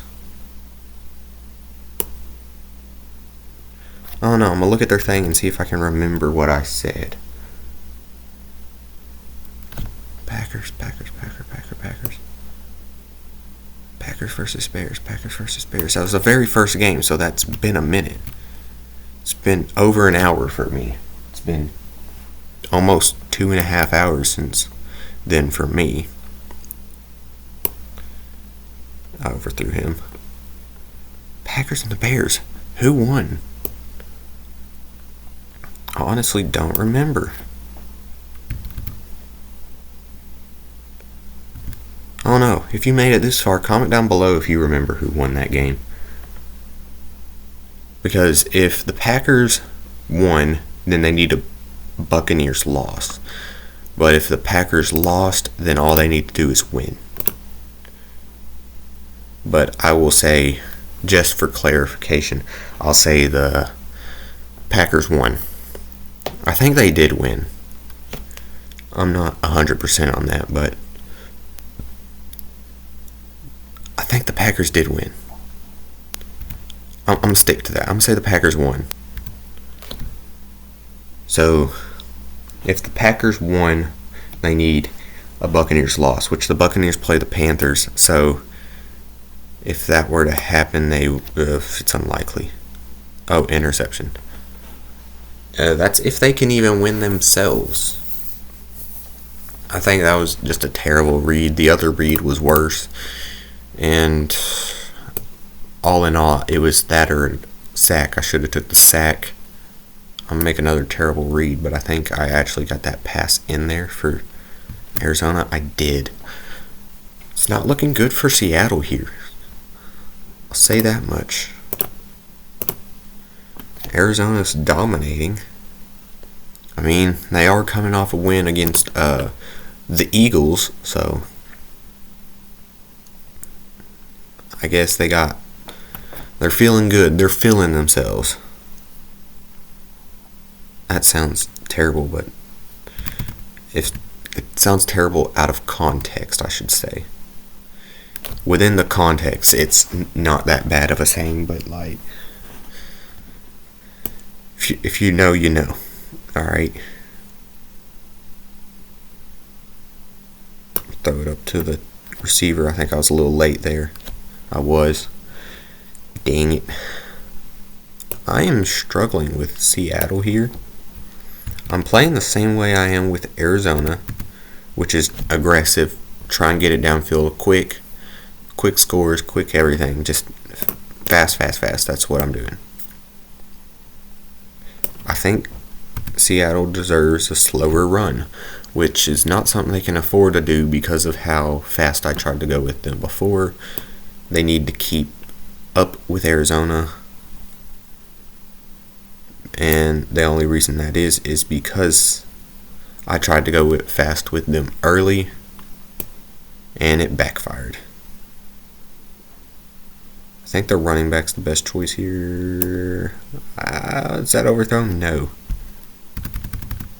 Alright, I tried to split the defenders there. Couldn't quite hit the gap. Let's see here. Tight end's going to get open. I think the receiver's going to come up and get open. You know what? I'm throwing it up to the receiver. Tight end actually caught it. Tight end couldn't break a tackle. 26-yard pickup, though. That puts us on the 15. I'm going to hit the tight end here real quick. Cut to the outside. I was going to say all he's got to do is break a tackle, but he's tackled before then. After this, we got the Lions versus the Saints, which I'm not sure either. No, Lions, it does affect the Lions. I don't know about the Vikings. Does it affect the Vikings?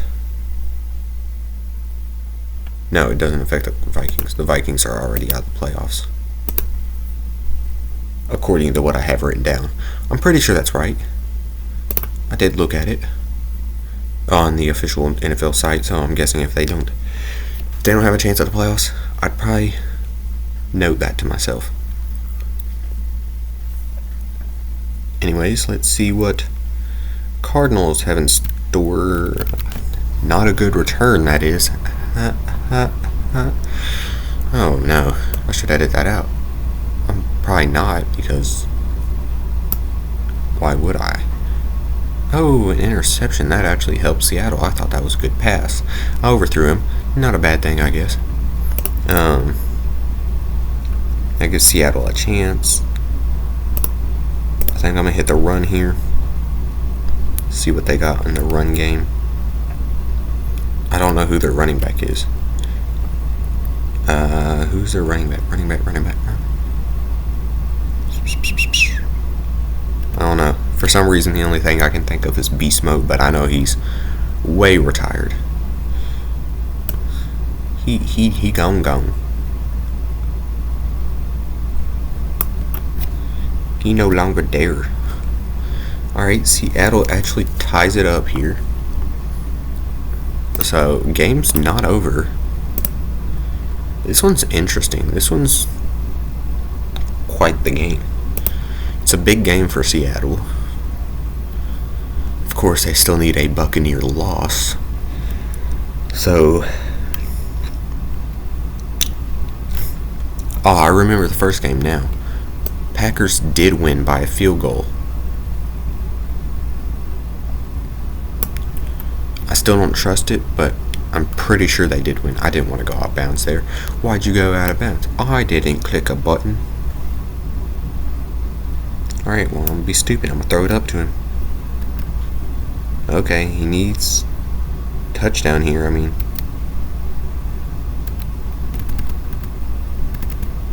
Oh my gosh. It's a touchdown. As long as he can get away from 1-2 defenders. Oh, just short. No, I clicked the button, but he did not move fast enough. Oh no. That was so close. I mean, it's good for Seattle, but Arizona would have loved that. And, ooh, big missed tackle. I was about to say big tackle, but no, it was a missed tackle. And also, not a big tackle. He was a tiny tackler. Alright, and get past him. Couldn't break a tackle. Oh no. Oh no. Alright, let's see. You know what? Screw it. I'm gonna go for it. Toss up. Ooh, that's an interception, isn't it? No, it's not. He dropped it. Okay. Seattle got lucky. Let's see what I can do here with a tight end. And dime it in there. Perfect pass. Look at that, man. Ooh, swiggle around. Oh, if I could only juke away from him or break a tackle, and that's a touchdown, my dude. Alright, let's skip. Break a tackle. Oh, come on. That's so close. Let's see. Where do I go with this? Receiver might get open. Tight end might get open. I think I'm looking at tight end. I'm looking for the tight end. There we go. Bang. Touchdown, Seattle. Arizona got a minute, pretty much, to come back and tie them. If I was Arizona, I'd go for as long of a drive as I can possible. Of course, in real life, it was late in the third quarter. There's more time than there is in Retro Bowl, so you would probably not try and take as much time off in that instant. You just want to score again. You probably wouldn't pace yourself any different than you already have. Sorry, I was clearing my throat. I don't think the mic picked it up. I don't think so. Anyways, I'm going for the deep receiver because he's going to be one-on-one. If I have enough time in the pocket, it is 100% going to be a big play. I'm going to launch it there. Perfect. Got away from the defender. He did catch up very shortly, so I only got like an extra 3 yards there, but that's bigger than nothing. I'm going to be stupid and I'm going to go for the deep pass again. Probably not, actually. I'm going to switch this to a running back shot. Overthrew him. The receiver actually caught it, though. And juke away from the defense. Never mind. They caught me. 19-yard pickup. Not too bad. That's the end of the third quarter. Tight end should get open here. Probably not, actually. They're covering him quite well. He's not running a streak. Remember that. I actually remembered a route for once. It wouldn't let me move at all, so that play was pretty much done the second the first tackle was attempted because I couldn't move because of the animation. What route are you running? Oh man, I don't remember your route. Are you running a streak? If you're running a streak, I'm throwing it up. You're not running a streak.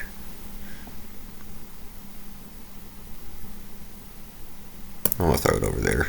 I think that's too far away. Maybe not. Oh, let's go. The defense actually helped him. He pretty much just batted it into his arms. He was like, Merry Christmas. It's a little late. Or Happy New Year's. That's what I should be saying. Because that was the nearest, I guess, celebration. One of the few things that's actually celebrated worldwide is New Year's. Other than Christmas, because there's Hanukkah and all that. And then there's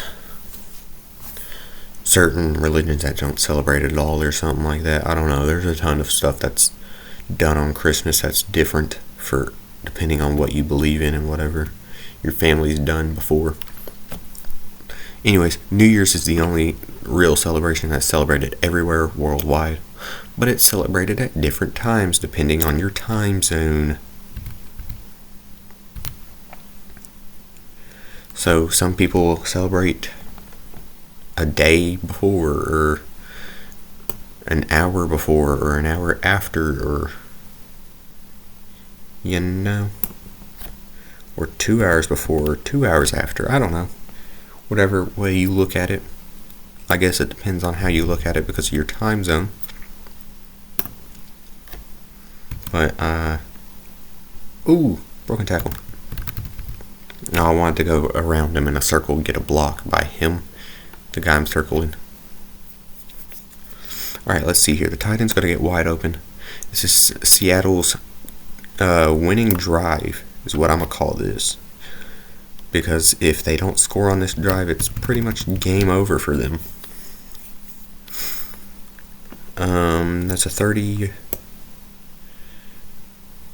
Let's see here. I'm going to throw it up to the running back. Oh, I overthrew him. Oh, interception. No. I thought that was too far away from anyone to get intercepted, but the receiver bobbled it to Arizona. This might go to overtime, ladies and gentlemen. Ooh, I got sacked. Oh, why'd I call a timeout? I didn't want to call a timeout. I wanted to take this to overtime. Whatever. I'm going to just throw it out of bounds, I guess. There's no one open, and another sack could have potentially gave me a safety. And to be frank, I don't want to end this on a safety. I'd prefer one team gets a touchdown and it ends that way. Anyways, let's get Seattle here on the kick return. Just to the 21 to maybe the 22 actually. I don't know. Just short of the 22 maybe. Yeah. Alright, well, Seattle starts with the football here, so this is their winning drive. Don't throw an interception this time. That's pretty much all you gotta do to win it. Oh man, I wanted to go behind him and then juke back, but I was out of bounds before I could hit the juke to the other side of the field. That block held for no time at all. That was the worst block I've ever seen. Tight end should get open. I'm gonna hit the tight end. Overthrew him. Okay, well, there's no defender in front of him, so it doesn't matter. I think the running back's the best choice here. So I'm going to that block. Never holds as long as I need it to. Fourth down, I think I go for it here. I don't trust a field goal, and it's on your side of the 50. Trust the offense, and I do pick it up. Okay, nice. Also, speaking of the next game, we got Lions versus Vikings. It's a game for the Lions. Big game for the Lions, I think. Let me see. Yeah. I'm not sure if they've 100% done this already, but I wrote it down anyways. I do remember why I wrote that one down, despite writing it down 2 days ago. It is because I'm not sure they actually have done it yet. I think if they lose, they could not get this. Which you'll know what I'm talking about when I say it, which is clinching the NFC North. I think they've already done that because of their in-division wins, but I wasn't quite sure, so I went ahead and said a win would do that for them, which it will. It'll 100% clinch it. And I know it won't end with just a simple field goal here, so I am going for the touchdown because it's going to go into a double overtime anyways. Let's go. Seattle wins in overtime. Moving on to Vikings versus Lions. Alright, now we have Minnesota versus Detroit in Detroit. Minnesota, for some reason, starting with the ball. I don't know how they do it in the NFL. I think they do a coin flip. Or they might do home team. I think home team gets the call is what it is. But I'm not 100% on that. This game could be a Vikings win. Does not affect the Vikings at all. They are not in the playoff hunt. The Lions, I think it would clinch. It would 100% clinch them the NFC. Let's see, North. I think. Yes. It would clinch them the NFC North. I think they've already done that, but I wrote it down as clinching the NFC North because I wasn't sure if they have or haven't. Because I didn't look at that. I was tired and I just did something really quick. But it really doesn't affect either team either way towards the playoff because If the Lions lose, they're still in the playoffs. If the Vikings lose, they're still not going into the playoffs. So either way, this game really has no effect. It moves the seeding of the playoff, but other than that, not much else. I think this would move. Let's see, if the Cowboys and the Eagles lose, Cowboys would still be top of NFC South, I think is what they are, or East. East is what they are. So if they both lose and Detroit wins, then Detroit becomes the second seed in the playoffs. They're already third, but if Detroit loses and both those teams win, they'll be fourth. But if one wins and one loses, it stays the same, I think. Or if they both win, if they all three win, it stays the same. I don't know. Confusing. Either way, it just really affects the seeding of the playoffs, which I'm not predicting that because I don't want my brain to explode. I'd prefer to not die trying to make a YouTube video that's not benefiting me in any way. It's just a simple hobby at the moment. It's completely what it is.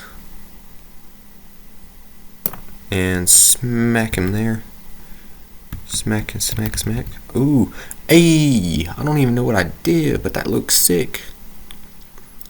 I just back juked, side juked. I said, yeet. Ha, got him. That's an easy field goal.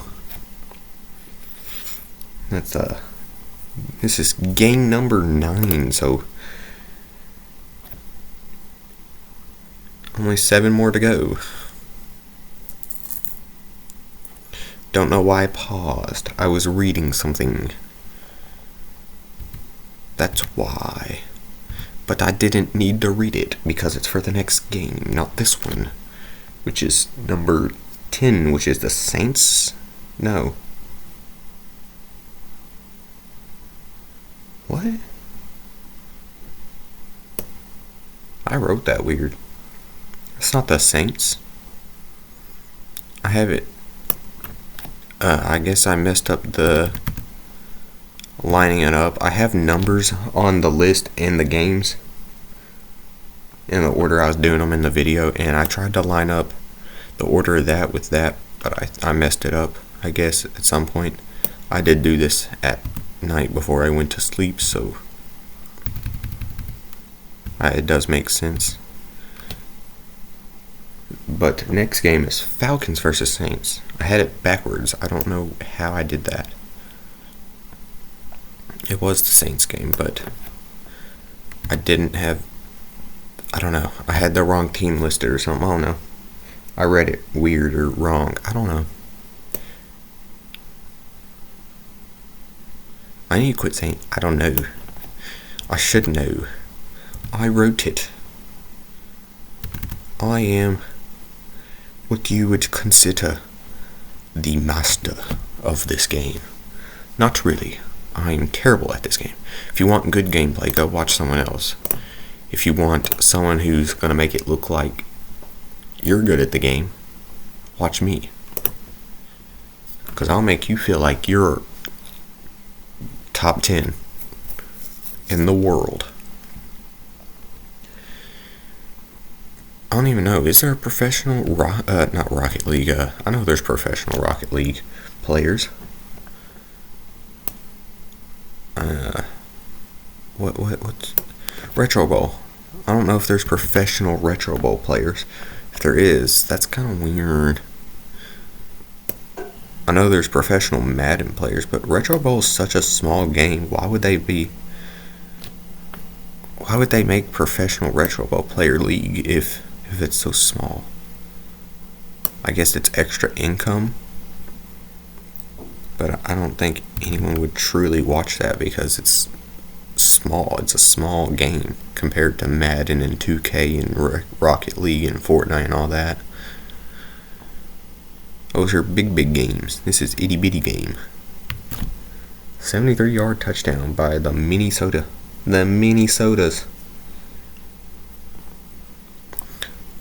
Also, I don't know about you guys, but did you ever get Minnesotas in your stockings for Christmas? I mean, I'll say Minnesota to make fun of Minnesota and just say it in a weird way, but be for real, alright? Did you ever get like a Minnesota can in your stocking for Christmas? Or was that just my family?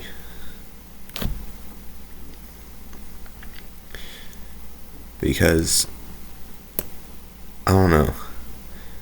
I always thought it was weird because from the swinging and putting stuff in the stocking and all that, it'd make it flat. So it was always just a flat soda, but it's Christmas, and so you're waking up early in the morning, you're like, ooh, caffeine. So it being flat has no effect, as Detroit does the same thing Minnesota does and scores a long touchdown. Alright, this is an interesting game. I like this one. It's a lot of offense, but I like it so far. Because both teams are right up on each other's throats. And this game has no effect on anyone but them. I mean, it affects other teams, but like, it has no major effect. So it's just like, whatever. Oh, I wasn't paying attention. I got sacked. I'm gonna just launch this up either here or the other side. Oop, I gotta go there. Oh, I overthrew him. I had to throw it early because of pressure, but I thought that'd be a bit closer. Oh, I let go. It didn't let me. Oh, I didn't mean to go for that. Yes, punt. I didn't think it would give me a choice. I was like, no. I didn't mean to go for that. Please, no. Alright. Ay. Overthrew it. I am losing my step here in the second half of the game. That might be an interception. No, it was incomplete though. Jeez. It's. I don't know about you guys, but I'm not a big fan of Cheez-Its. I'm not a big fan of big cheese guy, I guess. What's your favorite type of cheese? I like the Mexican, you know what I'm talking about, that white cheese that you always get at Mexican restaurants. I like that cheese. It's a solid cheese choice. I don't know anyone else's cheese choice. So if you've made it to this point in the video, comment your favorite type of cheese. That would have been an easy interception for them because my finger, I was doing a hand motion, not paying attention to the game, and just about threw an interception. I'll pay attention. I had an itch and I lifted my hand to go scratch it and forgot I was in the middle of throwing a pass. I'm lucky the running back was there, or else that would have been an easy interception for them. Detroit Lions. Anyways, it's still not game over. Detroit very easily could come back from this. I just gotta tone down my aggressiveness and watch the backfield a bit more thoroughly. And I'm sure I'll be fine if I just do those two things. Or I could just take all the time in the world and pass to a wide open Detroit Lion receiver for 70, 80 something yards. I don't know. This is a very long pass. I know I returned that kick, didn't I? It's 81 yards. I knew it was 80. I noted. Or did I? I guess you'll never know. I could be lying. But why would I lie? Was that a lie? Okay, I'm done. I'm done being stupid. It's fun, I guess. Is it? Is it really? Okay, 25-yard line for the Minnesotas. Alright, this needs to come out quick. There we go. Wide open. Make a defender miss. Make another miss. Make another miss. Can I make one more miss? What about one more? No, I clicked too early. The other two times I was clicking too late. So I tried to change up my timing and it was too early. I'm gonna hit the running back. Bingo, bango, bongo. I don't know who any of those people are. This is a fun game. This is high scoring. I will watch this game if it is this high scoring. But there's no way to know without watching. Oh, that's the lure of sports. Because you can predict the game, but you can never 100% predict it. You can predict that the teams are going to score 500 points together. Or, not necessarily, but the fantasy points, I guess. I don't know. I don't play fantasy football. My brother does. I don't keep up with it enough to know much about fantasy football. I don't know how they grade them or anything.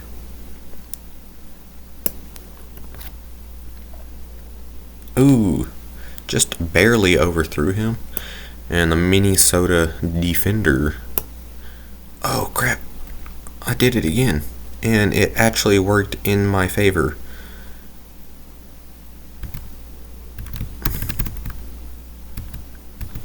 Okay. I need to fix my finger because it doesn't work. I need to fix my finger because it does not work. Oh man. Close game. If I'm Detroit, I'm going for 2. I'm going to do exactly what I did in the previous game that lost me the game. Go for 2 and then get it turned back because the refs didn't call the person that the ball was thrown to eligible. Despite, I'm pretty sure the player said he did call in saying he was eligible. And he referred to the ref about it before the play, which is what you're supposed to do. The player's supposed to walk up and say, my number, remember it, I'm eligible as a receiver or whatever. But they didn't remember. The good old ref said, I want your team to lose. Alright, well, there's a Detroit win. Anyways, that'll do it for that one, and let's go on to the Falcons versus Saints. Alright, now we have the Falcons in New Orleans versus the Saints. Let's see, what does this affect on the team scale? Oh, I gotta pay attention to this though. I'm gonna do this and then I'll look. Alright, let's see here, number 10. So if the Saints win and Bucks lose, they clinch the NFC South, which gives them the front row seats into the playoffs. And it would also give the Seahawks into the playoffs since they beat who'd the Seahawks play? Why am I forgetting that already? Cardinals. That's right. They played the Cardinals, and they won. Or did the Cardinals? I don't know, people. I have terrible memory, and you're just getting a little taste of it. Imagine. I mean, that was 2-3 games ago, so that's at most maybe an hour for me. Yeah, about an hour. A little less than an hour. Of course, in the video, it's probably not quite an hour. It'll probably be like 30 minutes for 2 games because I edit out me choosing the teams and the breaks I take in between to just kind of gain myself. So, I don't know. Some of these games are pretty long. Let's see. Saints. Toss it up, tight end, touchdown. Bingo, bango, bongo. So, Saints need to win here in order to get into the playoffs. I don't think Atlanta can get in. I don't think so. I didn't write down that they could. So I'm guessing they can't. Just missed it. Sorry, Atlanta. I forget who it was, but there was someone who was reporting and said the Atlanta Falcons reminded them of the 2016 Warriors. And if you don't remember, the 2016 Warriors are known as the best team in basketball history. That was the time when Curry won his unanimous MVP, and Kevin Durant won,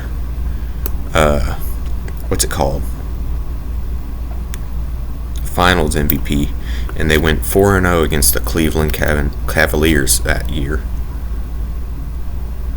If that's the year I'm thinking about. I don't remember exactly how it went in the finals. I'm pretty sure that was the year that they went 4-0 against the Cavaliers in the finals. And it's arguably the best team in NBA history. And it's the only unanimous MVP ever. Of course, Shaq almost had the first unanimous MVP ever. When, I forget who it was, but there was someone who that year voted for Allen Iverson instead of Shaq for MVP. And so Shaq had gotten every single vote except for one. And that one vote went to Allen Iverson.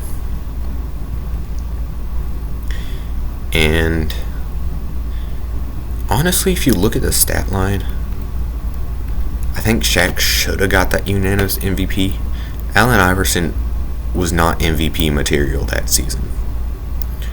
At least not compared to Shaq that season.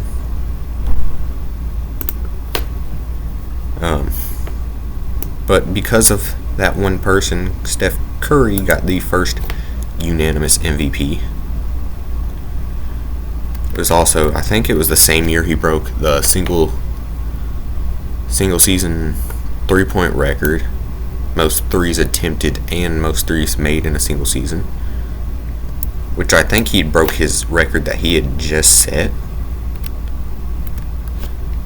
the previous year. And he also broke the most threes in NBA history in that same season. Or that was the next season or something like that. But anyways, it was a good season for Steph Curry that season. And it was good for everyone on that Golden State team.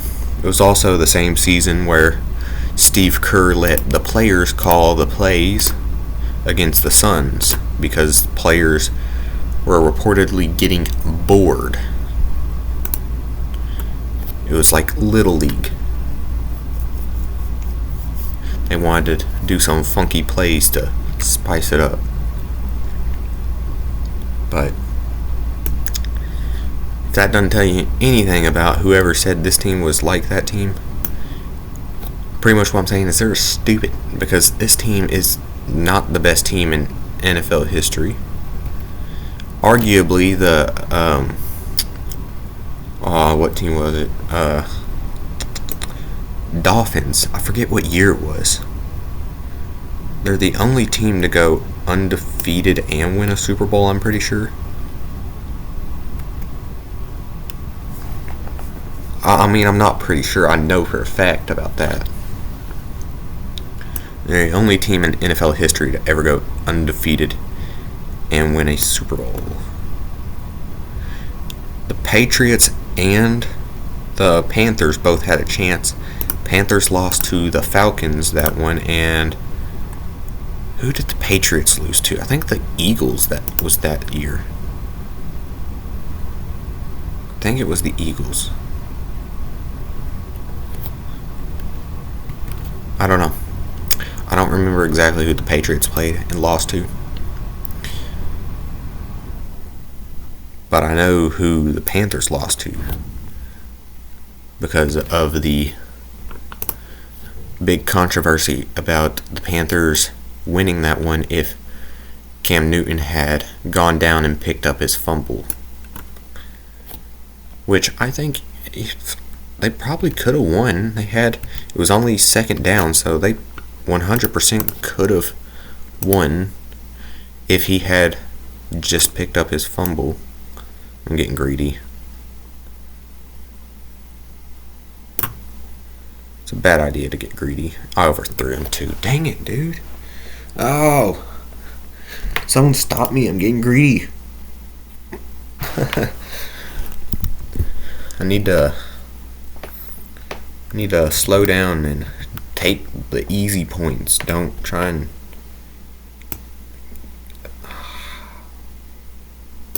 That just hurts New Orleans. I mean, they're the team looking to get into the playoffs. But it wasn't really them who hurt themselves. Which is also funny because Sean Payton was the coach of the New Orleans Saints, and yet they actually did better without Sean Payton. And the Broncos did better, but they're going to get way worse because he's getting rid of a decent quarterback because of no reason. But I don't know, maybe he just doesn't like Russell Wilson. It would make a lot of sense because Russell Wilson had a solid season. I don't want to undermine his season because his stats were pretty close to Patrick Mahomes. I know his record was worse, but the numbers were there. It was just the run game that was different. Of course, Mahomes still, I'd say, had arguably a better season because of the difficulties that he had around him, such as his team dropping over 40 passes throughout the season, most in the NFL. It might be the most in NFL history, to be honest. That's how notoriously bad their receivers are this season. So, I'd still say Mahomes had a better season just due to the fact that his receivers were holding him down. He was held back by the receivers dropping the football. But what was I saying? But Russell Wilson, I don't think he has had a terrible season whatsoever. And I would hate for his career to end with everyone thinking he was terrible because Sean Payton cut him, but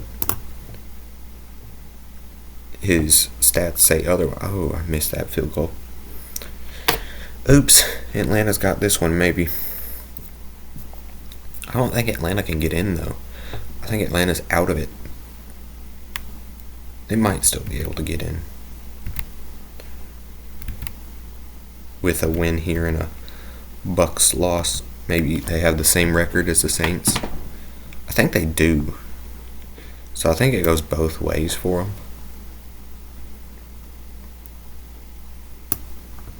I don't know. I'm getting tired. This recording is taking forever. I've been sat down for about 3 hours talking to a screen. I'm going insane. I don't know why I didn't throw that. They were open.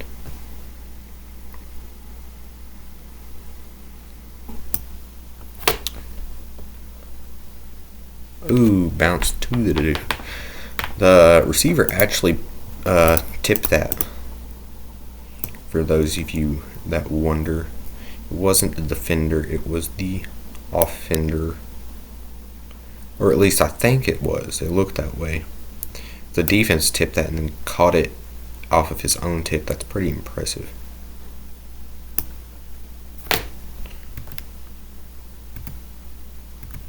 Alright.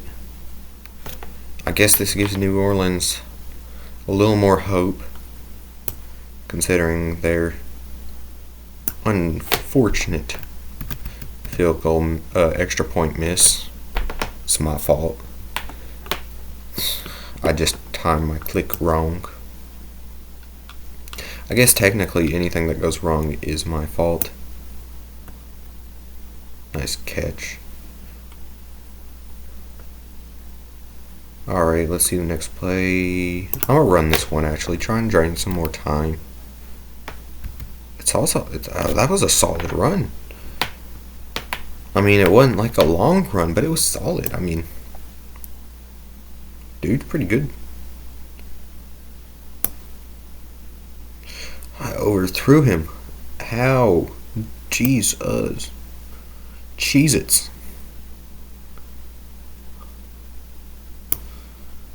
I don't have enough time. I gotta go for it.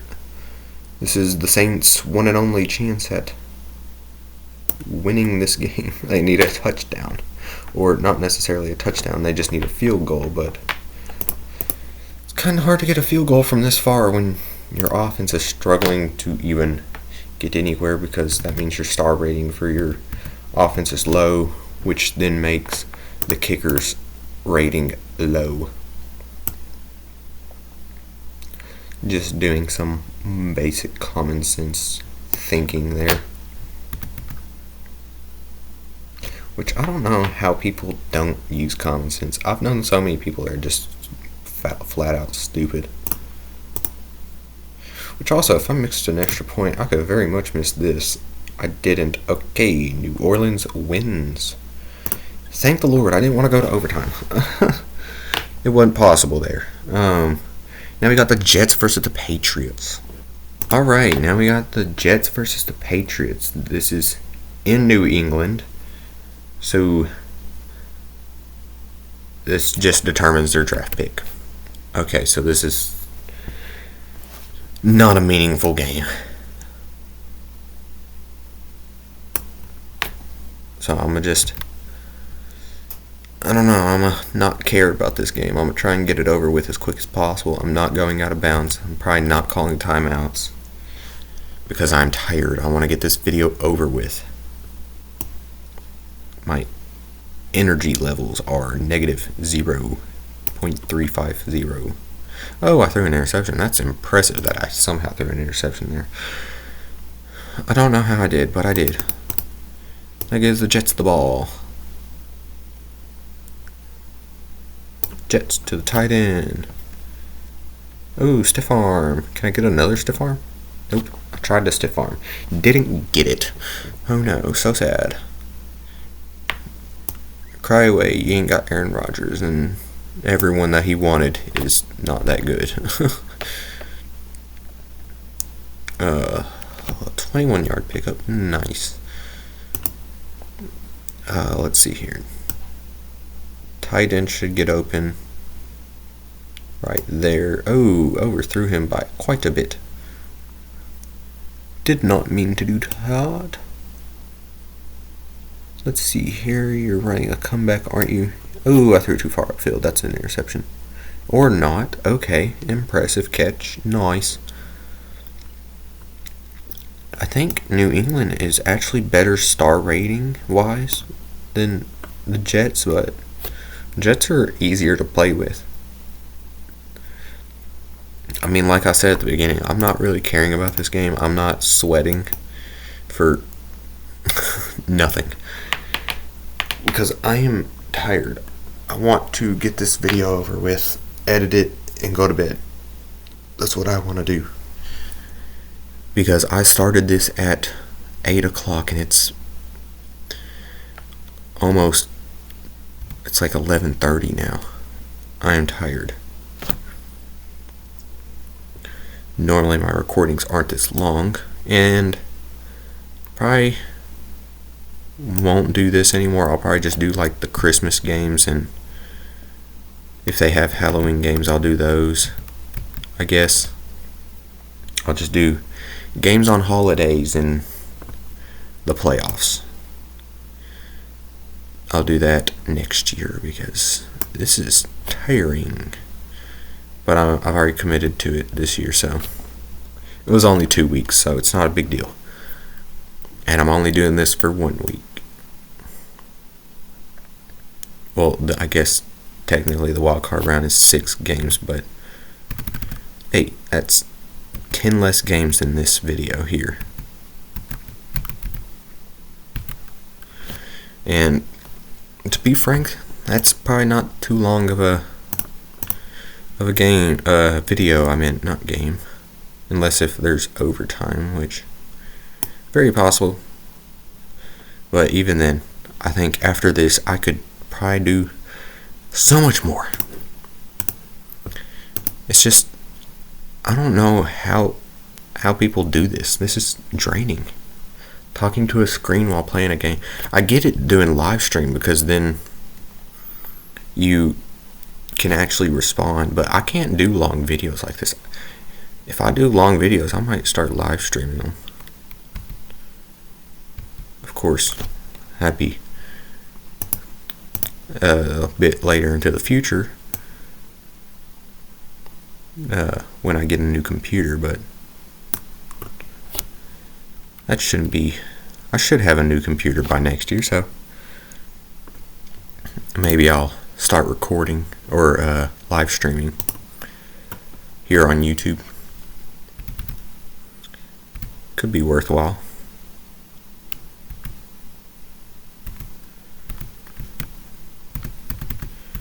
Maybe, I don't know. We'll find out in the near future, or the far future, depending on how long you think the near is, because I don't think a year's that far. I don't know. Maybe a year is far, but maybe it's not. Alright, let's hit this receiver now. Bang. Broke a tackle. Oh, break a tackle, not broke a tackle. He didn't break it yet, or he hadn't. You know what I meant. Quit questioning me. I'm the YouTuber here, not you. Let's see what New England can do with 1 minute and 18 left here in the second quarter. Towards the end of the first half. Alright, let's see. Tight end, maybe? No. Receiver? Yes. Broken tackles? Nice. Now I just want to get one play, and then I got 3 timeouts, so yeah, you know how it's going to go. Or should know, because I just pointed out my entire game plan with 2 words. 1 play, 3 play, timeout, yeah. You understand, man? Sandman. Nice. I didn't even think about that rhyming, but nice. Alright, running back. He dropped it. Oh, never mind. He actually bobbled it and caught it. Neat. I don't know if the Jets have enough time to score. They could, but they could also not. So, we'll see. Oh, that stretch is good. hands like on the keyboard. I'm stretching. Oh, man, my back is killing me. That's what happens when you're over 6 foot tall. Your back hurts.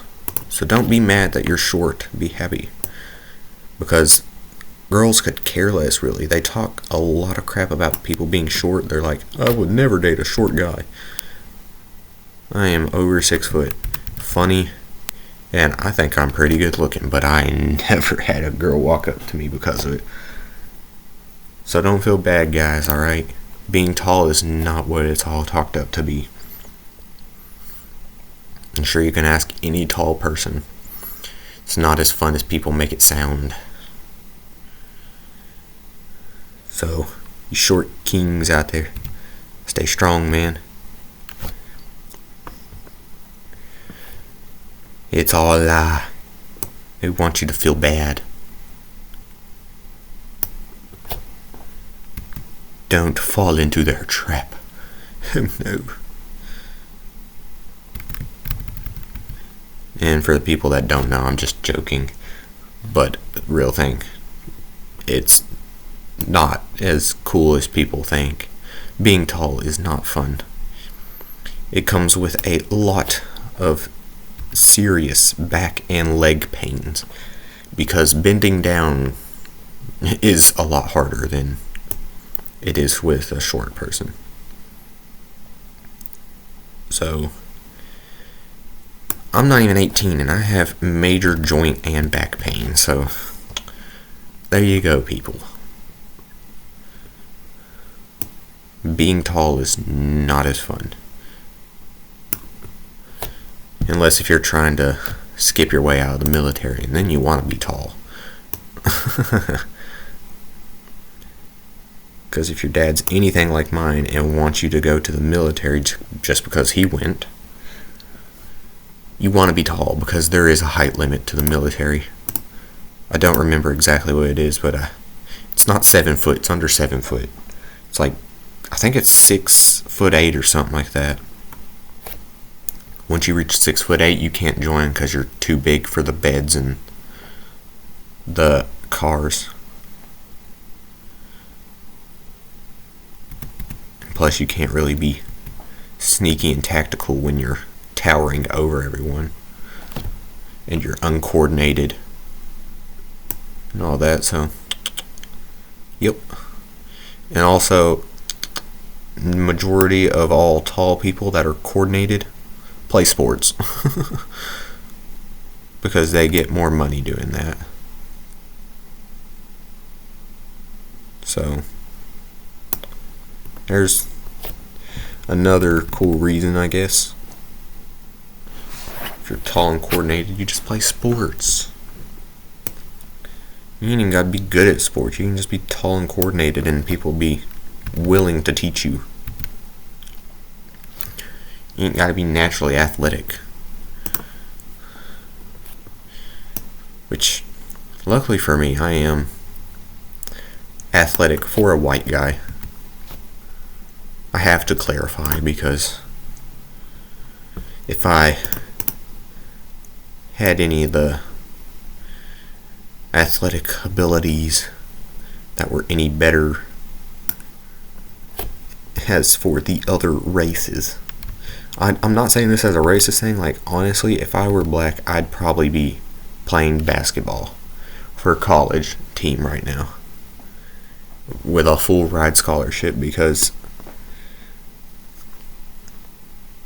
they're just naturally, genetically proven to be more athletic due to their past. Of course, their past is terrible, don't get me wrong. Slavery was wrong. But because of it, their bodies adapted to be more athletic and, well, it just stayed that way. And sports are something you need to be athletic for, so unfortunate for all the white guys out there. What you did wrong is taking away the one game you created for fun. It's like, let's create this game for fun. And then the very people you shun are the ones who take over. But I mean, good for them. I mean, sure, take it over. Use your natural born gift abilities that were given to you through a very hard, tough time to make money for your family. I mean, good on you. Honestly, I mean it. Onside kick? Who's onside kicking? Yes, no. No. I'm gonna be smart this time. I'm gonna give them a long drive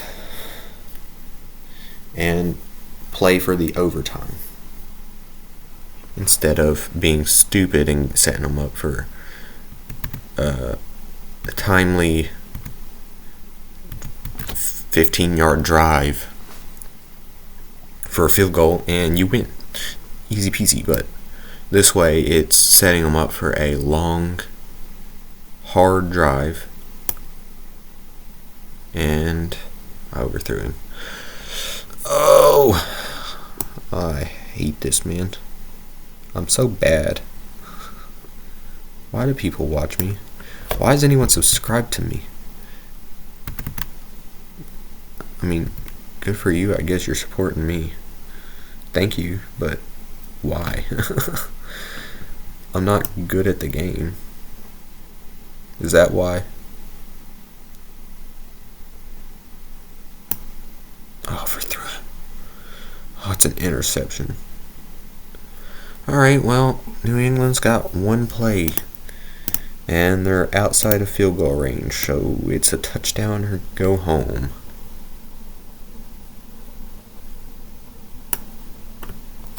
Well, guess we'll see. Okay.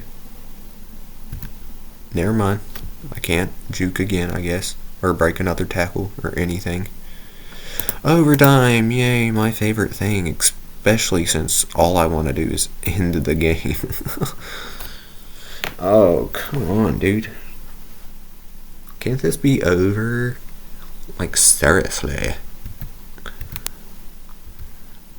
I'm so tired. Who's after this? Steelers versus Ravens. Which, Steelers, if they win, they get into the playoffs. If they lose, they do not get into the playoffs. And they're going against the number one ranked defense. And one of the top ranked offenses. I doubt they're winning. If they win, then Titans win the Super Bowl next year. That's my logic behind it, alright? If they win against the Ravens, then the Titans are winning the Super Bowl next season. How'd I overthrow him? He was wide open. Oh, I suck at this game, dude.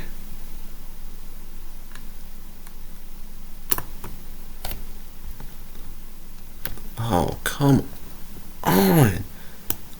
Oh, brother, this guy stinks. I don't even have enough time. I don't have enough time. I'm gonna kick a field goal. That's probably not even good. It was as far as I could get it to go, and it's way off. Oh, Jesus, piddly widdly.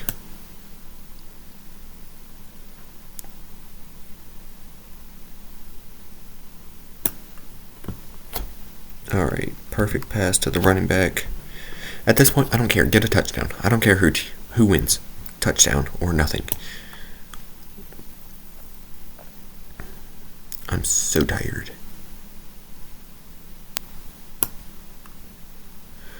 Faster, dude. You gotta be faster. Use your legs. You got them for a reason. Run, don't walk. Run. Run.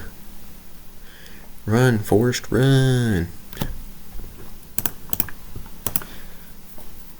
I don't even know if anyone's ever watched that movie.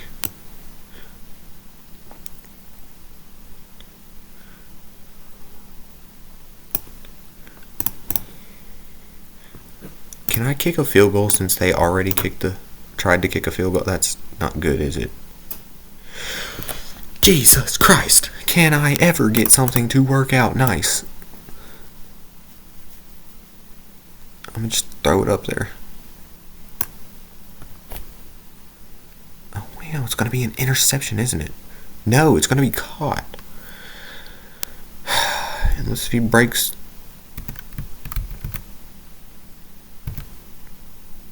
Oh no. Looked promising for a second there. Oh, New York starts with the ball in overtime number 2.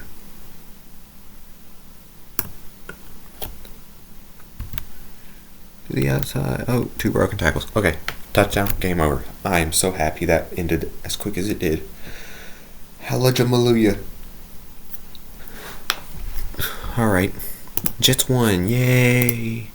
Alright, now we got Pitt versus Baltimore. This should be an easy Baltimore win. I hope it is, because I don't want another double overtime. I do not want long, bearing games. I want these to be quick and easy. And let's see.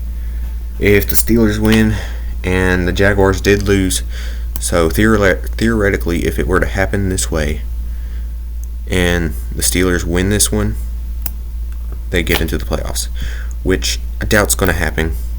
IRL, Steelers, not that good of a team.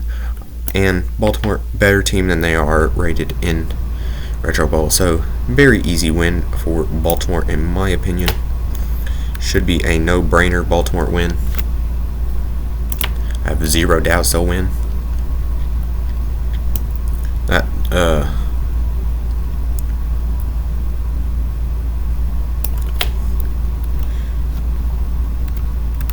And their defense is the main reason, which is the reason they won their last Super Bowl, really, with the defense they had. Speaking of that, their previous Super Bowl winning QB is now on a team in the same division that has a chance at a Super Bowl run for the second time. Big old Joe Flacco. Joe Flacco, he was a good quarterback. He still is a good quarterback. People undermine his accomplishment in Baltimore with the Super Bowl because of how good his defense was. And people are probably going to undermine the defense this year because of who they have at quarterback, Lamar Jackson. Which, all in all, I hate that people are saying he should win MVP. If you look at the way he's played, he is probably my least favorite to win MVP.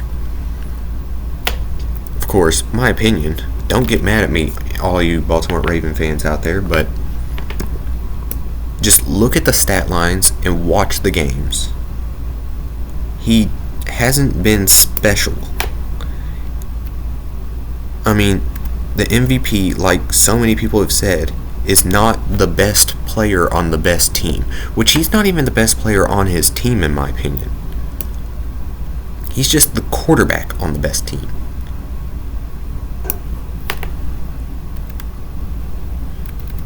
And their team is not centralized around offense. Their team is centralized around their defense.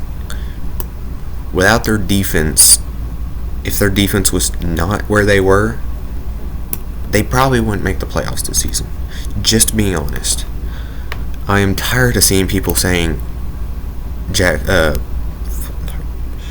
Lamar Jackson should win MVP. He should not. No way in any world should he win MVP. It should be Christian McCaffrey, without a doubt. And since he's a running back, knowing how that works, there's never been a running back to win an MVP by himself. The only running back I can think of off the top of my head that won an MVP was Barry Sanders, and he split it with a quarterback. I don't remember the quarterback, of course, but he did win MVP along with a quarterback. But in my opinion, Christian McCaffrey should just straight up win MVP. I mean, he's just good. He's the best running back in the league, without a doubt. And he's on a good team, don't get me wrong. But I don't think there has been any quarterback this season that has been outstandingly good. They've all been a quarterback. Lamar Jackson's got like 3,000 passing yards, I think. Or not 3,000. I can't even think. I just looked at his stats, man. I looked at him yesterday because I saw this yesterday that he should win MVP. Oh, I don't know, but his stats are not that good. If you think a quarterback should win it, and you look at stats and gameplay based on interception, touchdown, yards per pass, and all that, the best quarterback would be Brock Purdy. Not Lamar Jackson. So if you think a quarterback should get MVP, it should be Brock Purdy. Which, if I had to guess, I'd say it's probably going to end up being a Christian McCaffrey Brock Purdy split MVP, which is a rare thing. But if Christian McCaffrey doesn't straight up win MVP, it's going to be a split between the two, which has happened before. So it's not impossible. It has happened before. But if I see Lamar Jackson walk up there and get the MVP, or see him on the reward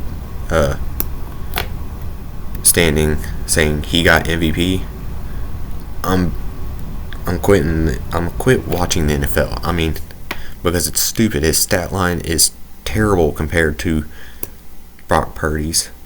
His gameplay, just passing wise, has not been as good as Brock Purdy's. He's just looked at as a good quarterback because his defense makes him look better, because his mistakes go for nothing. Because he can make as many mistakes as possible, and his defense will make up for it. And honestly, he's kind of had that benefit. I mean, if you look at it logically too, the 49ers have had the most rushing touchdowns this season and the most passing touchdowns, or top in passing touchdowns. So just looking at it on that basis as well, Lamar Jackson, even if you say, oh, his running backs is stealing touchdowns, Purdy's has been too. His team leads in rushing touchdowns, and yet they're top in passing yards and touchdowns. So just think logically sometimes. Like, people are so stupid. It's almost like that year when Derrick Rose won MVP. Yes, he was good that season. Don't get me wrong. I overthrew him.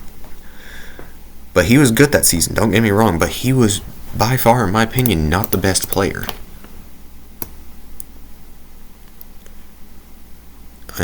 I mean, good for him, I guess. I mean, I think there's another interception. No, it's not. But I just don't understand how these people pick the MVPs, because obviously the person that's picking some of these MVP votes are brain dead. Because, in my opinion, the best two players this season have been, well, there's three players that I'm going to put up there on the list is Tyreek Hill, Christian McCaffrey, and Brock Purdy. And a wide receiver has never won MVP, so let's just put it that way. So just based off how people vote and all that, I'm going to say it's probably going to be split Christian McCaffrey and Brock Purdy. And if not that, then it'll be Tyreek Hill and Brock Purdy who are splitting it. But Tyreek Hill's not even a favorite for the MVP voting. He should be, don't get me wrong. He's a good player. But, I mean, these Raven fans are idiots. They think, oh, Lamar Jackson's on a winning team for once and has the number one seed and beat the number one seed on the NFC, so he's the best player now. No, that's not how that works. It makes me so mad that people are so stupid sometimes. Anyways, back to the game. Baltimore has possession. If I was Baltimore, I'd go slow here, which is what I'm going to do. Because I do not want an overtime. If I get overtime again, I'm just ending the video and I'll just tell you who I think is going to win the other games. Because the 49ers and Rams, no effect. They're both in the playoffs. I think the Rams are in the playoffs or they're not. Either way, there's no effect there. Both teams are perfectly fine with winning or losing. Chiefs and Chargers, I mean, that doesn't determine anything. Chiefs stay in the playoffs no matter what. They've already done that. And the Chargers are already out, so it just determines the Chargers pick. Buccaneers versus Panthers. Buccaneers are 100% going to win that in real life. And all that's going to do is shove two more teams deeper into a no playoff run. There you go. And the Browns, and I think both those teams lost anyway, so it doesn't matter. The Buccaneers have pretty much done nothing and already paved their way in just based on those two games alone. And the Browns at the Bengals. Neither team has a big effect. The Bengals are already out of it, and the Browns have already secured. So, there you go. I mean, this video's too long. No one's watching this whole thing. If you do, good for you. But I doubt you will.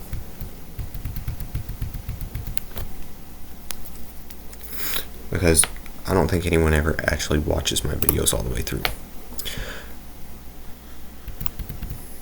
Let's see. Outside, inside. Nope. Okay. There's nowhere to go. Oh, I just had to accept it. Another run. Get to the outside. There we go. Broken tackle. Another broken tackle. Stiff arm. No. Okay. I don't care. Take off more time. Please do.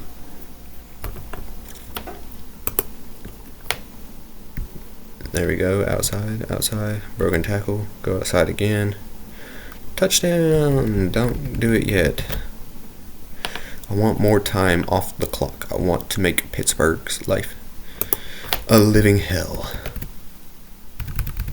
Crap, I didn't want that. Why'd you push me in? That's not nice. That's not nice. It was smart, though. I'm gonna just kick at 1 point. Because I'm confident that Pitt's not scoring. And if they do, I doubt they're scoring a 2 point. I doubt it. Okay, here's the return by Pittsburgh. Pittsburgh going past the 20. Never mind, he didn't get past the 20. I spoke too soon. Pittsburgh lining up to pass. I got a receiver running flag. That's who I'm looking at. Tight end not running a streak. I almost threw that as a streak. And he drops it anyways. No big deal. It was right into his chest. Oh. Running back. Never mind. Overthrew him. Hit the receiver. Receiver catches it. 12 yards. Yay. Keep up the good defensive work there, Baltimore. Because I want this game to be over with. Bang. Coming across the field. A few broken tackles. I'll call a timeout. It's going to have to be a big play. I gotta get this big play off. If otherwise, it's game over anyways. And bang, dive, timeout. I got one play. It's got to be a touchdown, and then I'm going for the 2-point, because if I were Pittsburgh, I wouldn't want this to go to overtime and I overthrew him anyways. Alright, that's the game. I don't know why he threw it so far. He didn't throw it that far last time. There's the stars. I didn't do it on the last one. I was clicked too fast. Anyways, let's move on to the Rams versus 49ers. Alright, now we got the Rams and the 49ers. Said that so fast. 49ers should win this one. I think the Rams are already out of the playoffs. If not, they've already secured a spot in the playoffs because I put no effect. So, this one is just a no-brainer game. It should go to 49ers. Otherwise, it's not really affecting anyone anyway, so I guess yay, another game that means nothing towards the playoff. And almost intercepted. I threw that a bit too late. To the comeback route to the outside. Missed a tackle. Alright, I hit the hole, but I did not get to do what I wanted to do. Comeback, nope, I'm going to hit the running back.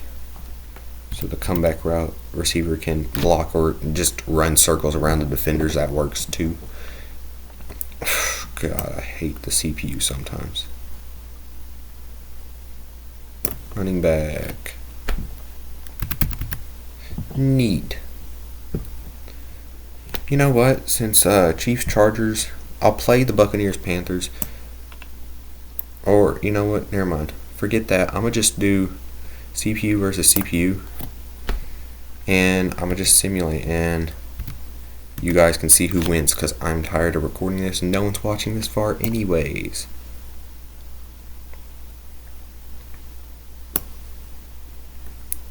Bang. Oh, missed. Opportunity. Alright, I overthrew the tight end. I wanted to hit the tight end, not the receiver. I overthrew him. That's on me. I'm going to go for the tight end again.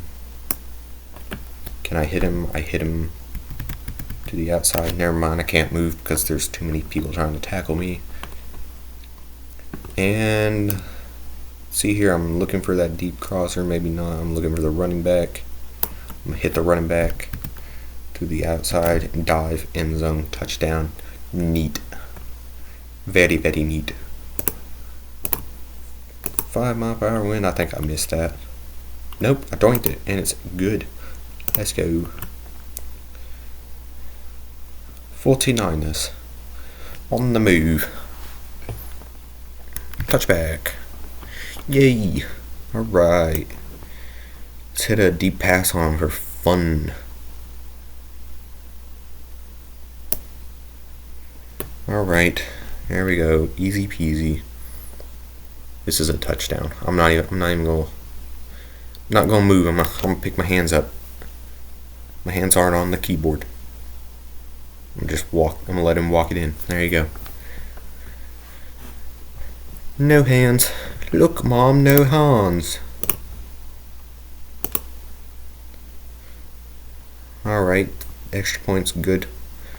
All San Francisco really got to do is get an interception. This game's over.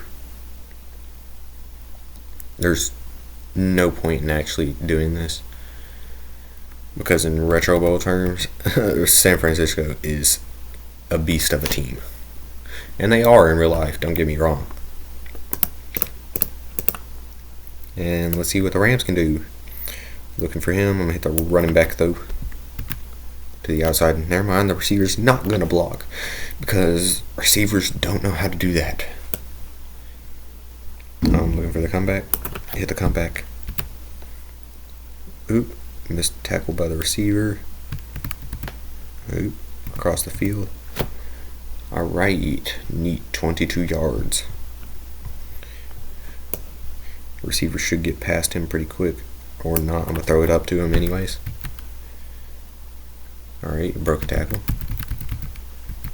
Alright. That was almost an amazing play. It was still pretty good, but it was almost amazing. There's a difference. Alright, run across the field. Tight end. Touchdown. Alright, easy. And San Francisco is going to make it look easier here in just a few seconds. They're going to do a one-play show again. How much you want to bet? Depending on where this kick goes, if this is a touchback, it should 100%. No, because I tried to do that last time. Yeah, that's not a touchback. Kick returns. Okay, never mind. It wouldn't let me move. Keyboard did not register. I need a new computer. Give me a deep route. There you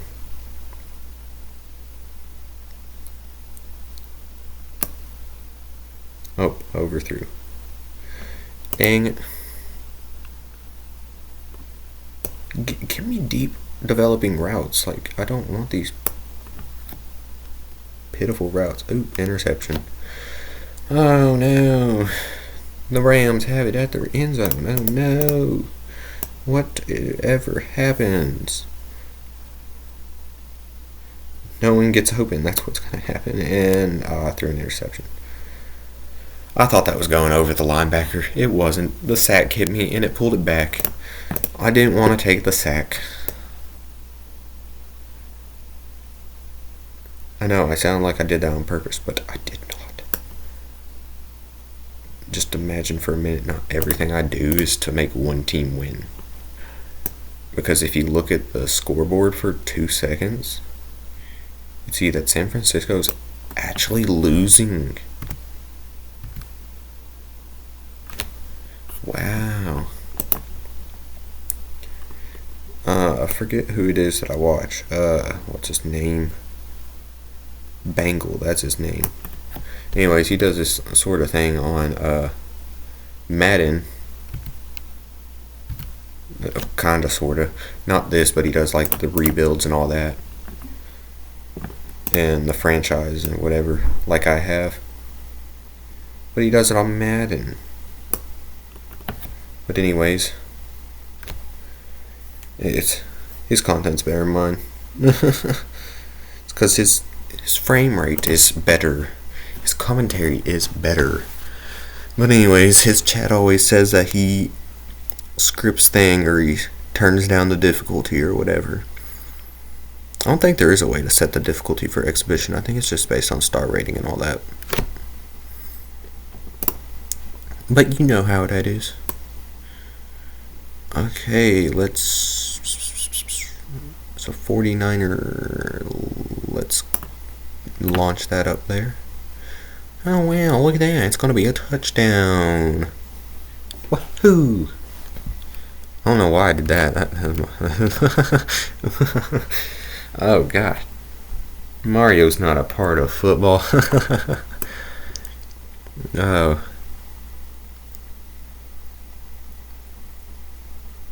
Let's go there. And juke back across, go back across. Oh, he's breaking every single tackle. Dive, end zone, touchdown. San Francisco. Alright. Now it's tie game. Can San Fran get another interception? San Fran interception? That'd be pretty neat. If they could do that and then score and then do it again and then score and then do it again and then score. You know, because pick sixes are pretty cool in my opinion. I don't know. Oh, I threw that too far upfield. Oh, well, he caught it anyways. Oh, backpedal. Ha, got him. He didn't actually dive for a tackle, so I didn't really get him. Nope, throw it upfield, tight end, break a tackle, nope. Because no one's actually going to try and tackle him. That's why I said no. Oh no, tight end wide open. Toss it. Stiff arm. Ah, oh, come on. That should have been a stiffy. Oh, a stiffy arm. Alright, running back. Oh, the wide receiver actually held the block. I didn't move because I didn't think he was going to hold the block. And I thought I was going to get tackled no matter what. But he actually held the block. Alright, cross the middle. And then dropped it. He dropped it. Now he's open again. Will he drop it again? No, he caught it that time. Now watch San Francisco get a touchback and then score immediately. I said that last time and then I threw an interception, so maybe it'll happen again. Oh, come on. Be a touchback. Please. Oh, come on, dude. I'm tired. This is too many games. Normally I'm tired after 4. Imagine doing 16. There's still 3 more to go after this one. That's 3 more games. I'm not actually going to play them though. I'm going to do exactly what I said before. Okay. That's ironic. I said watch them get a 1-play touched. Ooh, I accidentally let go of that. I felt something on my thumb and I lifted my thumb and I lost pressure on the button. Yay! I don't know why I feel like I have to explain every single time I accidentally let go of the football or let go of the button, but I do. I thought I let go before then.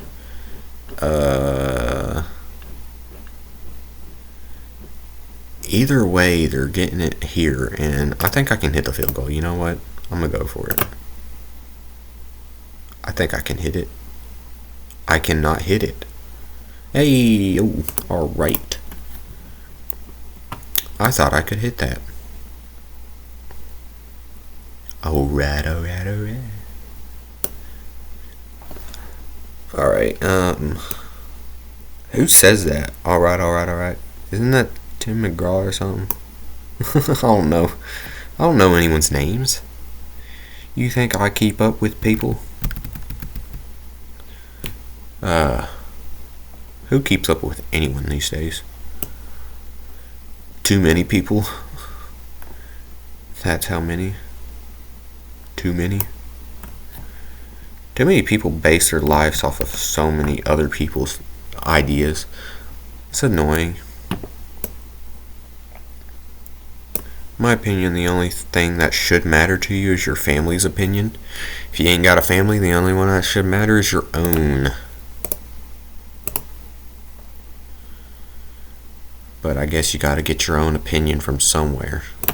I'm not doing that because I don't think the Rams can score in a minute. Oh man, I'm doing it. I forgot. I don't want this. I should have went for the onside.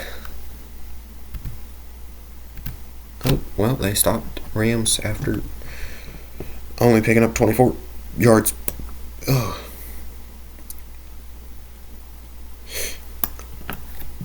Receiver open, sideline. Broken tackles, 10 yards. Nice. I know I can't kick a 50-yard field goal, so I gotta try and get within the 40-ish yard line.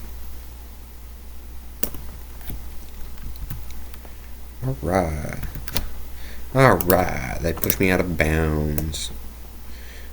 Get a field goal. No! Oh, come on, man. Just need to get in field goal range. I about missed the timeout button. I think I can hit a field goal from here. There is wind going against me, so maybe not. It's good. Okay. Nice. There you go. There's a star rating. The Rams actually won that one. Neat. Now we got Chiefs at Chargers. Alright, now we got the Chiefs and the Chargers. I said I'd simulate these, but I guess not. I chose not to. Well, I didn't really choose not to. I just didn't think. Can I do it here? No, I can't. Okay. So I guess I'm playing this game.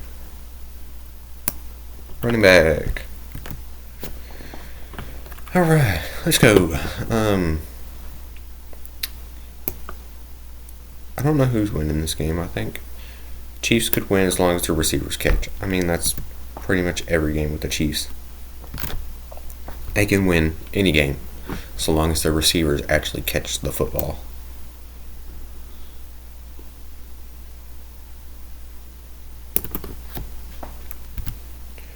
But I guess that's kind of part of the game, I guess. I don't know. I should have took a drink of water before continuing. I can pause, but that's just more editing, and I don't want to edit any more than I have to. 29 yards. Nice. Chargers. Let's go. Let's make this quick and easy. Another wind against the football. Well, another game with the wind going against the way I'm kicking. You know what I meant. It has been... What time is it? It's probably 12 o'clock now. It is 12 o'clock. I've been doing this for 4 hours. I don't know how I'm still alive. I am mentally dead. I think I'm just on autopilot. I don't know if anyone else does that. Maybe they do, maybe they don't. Bang, catch. All you gotta do is break the tackles and you gone. You gone. Alright? Who be that? Who be that? Bang. Can I just get a touchdown, man? That's all I ask. Alright, let's throw that there. Toe down. Let's go, baby. Now, I'll do another subscriber plug. If you made it this far and you think you're not dead inside at this point,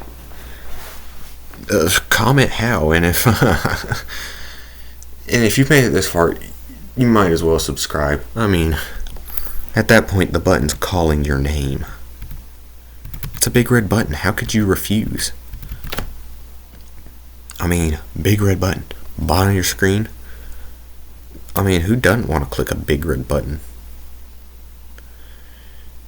And if you don't do that, if you ain't got the big urge to click the big red button, you can click the little thumbs up and it'll turn blue.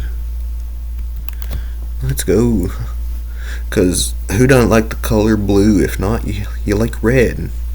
Well, if you like red, you're hitting the big red button.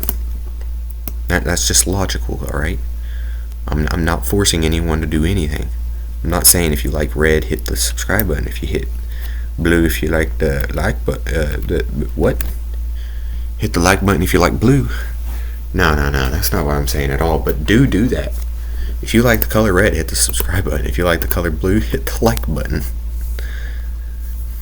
And hit the bell so you know when I upload a new video. And you'll get the little title up at the top so you know what the video is. So you ain't gotta go to my channel every day or wait for it to pop up on your recommended page or search up Retro Bowl and see my video. Then you'll just have it there for you. It's less work. And all it does is a little extra work. Just one time, you just gotta hit that little subscribe button and the little bell, and then you're all good. You all good if you do that.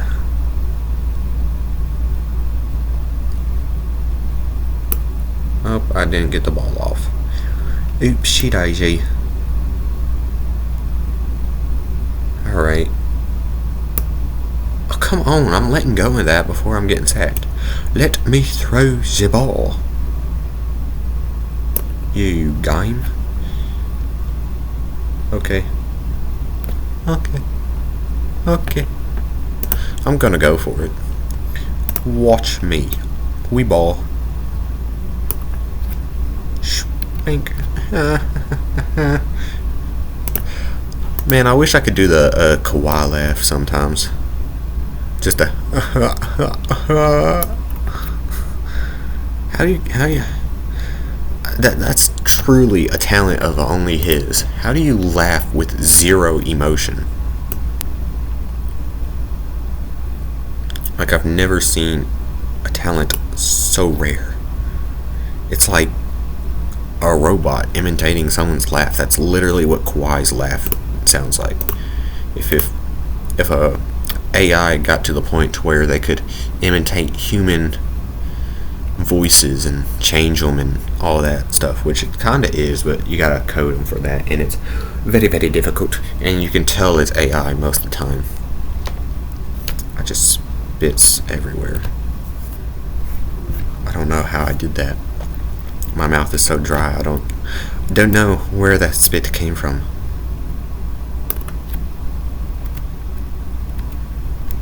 I don't know.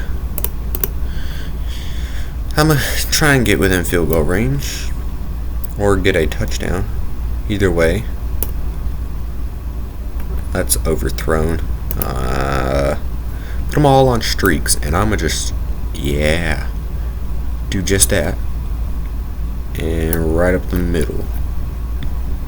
Oh, an interception. Doesn't matter. It's pretty much an arm punt.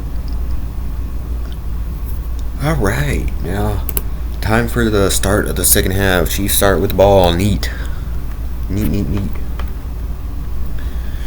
I think the Chiefs are winning this IRL. I don't. Chargers don't have a chance at the playoffs. So that's that. I wasn't paying attention to the backfield. I should really just not pull it back as far as I can right at the beginning. Or maybe I should. Didn't, because receivers can't catch anyways. It's very realistic. How did they get it so realistic? I'm gonna have to punt. I'm gonna do the same thing with the Chargers. I'm gonna just full send it. Go for a deep pass every single time. If I can get it, I'm gonna get it. I'm making my own challenges for funsies.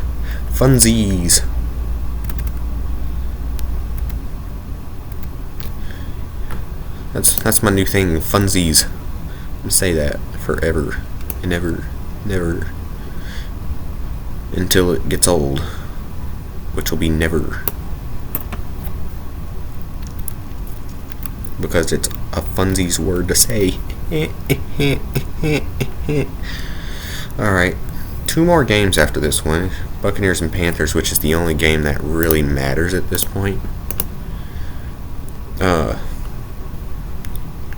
I think, the other games don't have any effect on anything. Bengals are out of playoff contention. Browns can't be kicked out of it. Chiefs can't be kicked out of it. And Chargers are not in it. Buccaneers, if they lose to the Panthers, they don't get in. That's the only downside there. But they're the Panthers. If you lose to the Panthers, you don't deserve a playoff spot. Like, honestly. Worst team in the NFL. If you lose to them, which I don't know who did they beat? That stutter is getting to me. Never stuttered so bad in my life. But who did the Panthers beat? I want to know. Because if they're making the playoffs, I'm immediately putting them as a loser in my little bracket. if I decide to make one. Sometimes I do one for fun. I mostly do it for college basketball. We did it as a competition at school. I think the winner got like a $50 gift card at Applebee's or something. I don't remember. It was just a fun little competition. It was teachers and students. I think one of the students actually won it. And the sad thing about it is one of the students that doesn't watch college basketball and literally just clicked randomly, which really annoyed me because I was really invested that year in college basketball. It was the year was this last year? No, it was the year Kentucky lost first round to the Peacocks. And I had Kentucky beating the Peacocks because the Peacocks are a nobody school. And Kentucky was a good team. I mean, don't get me wrong, they were really good. And Peacocks were a nobody. And there were only like 3 people that had the Peacocks winning. And then even the people who had them winning had them going out in the second round. There was only one person that had them beating anyone in the second round, and they ended up winning it. Stupid. I don't know how the Peacocks were as good as they were. They're messed up everyone's brackets. I don't know if anyone does that, but if you do, I want to know how many people actually thought the Peacocks were beating Kentucky. I'd say the people who dislike Kentucky would probably put that just out of spite. But anyone who was logical and put any kind of logic behind it would put Kentucky winning. Which, of course, I was a little biased. We got to make 3 brackets. One of them I had Kentucky win it all. Yeah, just out of spite, because I am a Kentucky fan. I will forever root for Kentucky.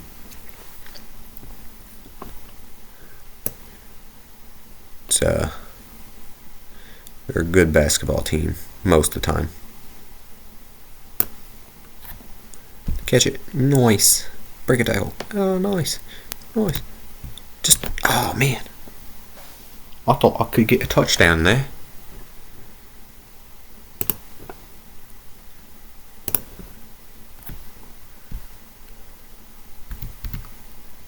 Alright, I'm going to go for 2 because I am not going into overtime.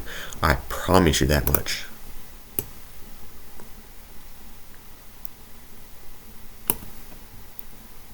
There we go. Kansas City wins. Game over. Don't even do the kickoff at this point. It's pointless. It's pointless. But I'll do it for fun. Because if I can get a touchdown, that'd be pretty neat. It has happened before. Anyways, that's Kansas City and Chargers. Now we got the Bucks and Panthers. Okay, well, I was going to do the CPU thing that I was talking about, but unfortunately I can't do that. So, alright, well, I guess I'm playing the last 2 games no matter what I want. Buccaneers should win this one if they lose. And also, I was wrong. It wasn't Atlanta. It was whoever had Khalil Mack at the time that beat the Carolina Panthers that season. Because I forgot Atlanta's in the NFC, so that was quite literally an impossible Super Bowl. Yeah, well, that makes me look so smart, doesn't it? Said 2 NFC teams in the Super Bowl. God. No, it was Atlanta that was famously destroyed by the Patriots with their major comeback. It was 3-35. And it was a Falcons lead, and the Falcons ended up losing that Super Bowl. It's considered the greatest comeback in Super Bowl history. But I do remember now, it was whoever had Khalil Mack, because I'm pretty sure Khalil Mack, or was it Von Miller? It was one of those two that had forced that fumble on Cam Newton. But yeah, either way, they lost. They had an undefeated season and lost. And Ron Rivera was the head coach, who is now head coach of the Washington Commanders. He's a decent head coach. I mean, he's not really done too much accomplishment-wise. I mean, he brought the Panthers to a Super Bowl, but other than that, he hasn't really done too much. I don't know who's the coach of the Panthers anymore. I don't even remember why he got fired.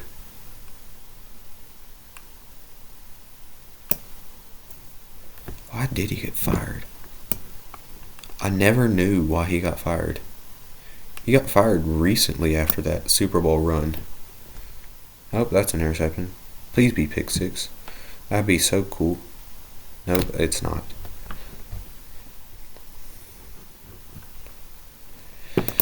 Well, I thought I had more arm behind that. I didn't. That's just a simple way to put it. I didn't have the arm. Me no have arm.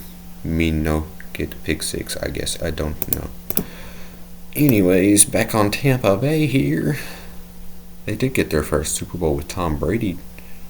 For those of you who don't know your history and didn't know, that was Tampa Bay's first Super Bowl.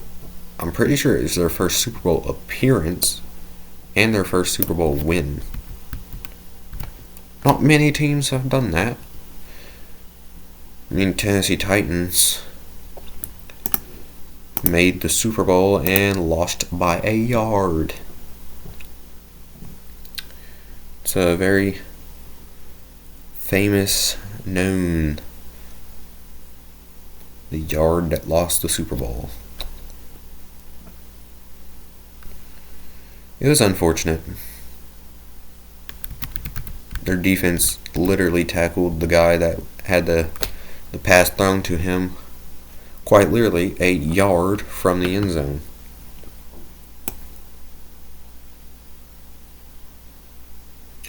And I think Warren Moon was the quarterback at the time.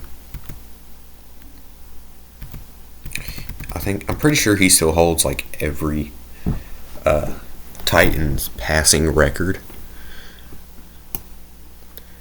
I mean, he's the best quarterback we've had in Tennessee. And that's kind of sad to say, considering he's been retired for the longest possible time. And it's not really that. It's been forever. Just think of it that way. I don't know exactly when he retired, but that's probably another interception. No, it's not. Neat. I thought I overthrew him. I did not. I wouldn't care, though. This is honestly how Carolina would play. Oh, no, that's deeply overthrown. Oh. I mean, it is Tampa on the 5. So this could just be a strategic play by Carolina to get a safety. I'll watch in the backfield on that one. I had to, because if I didn't, that could have very easily been a better play for Carolina than it was for Tampa.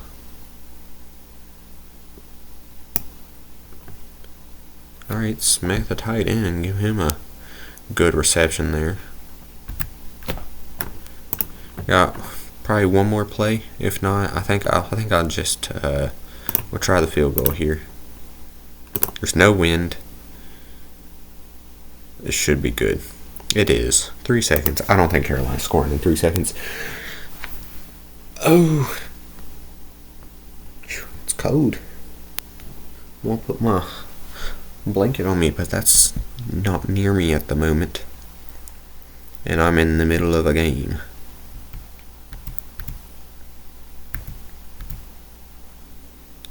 You know what? Can I skip? No. I can't skip the game, unfortunately. I tried. I really did try. I tried so hard. What was that?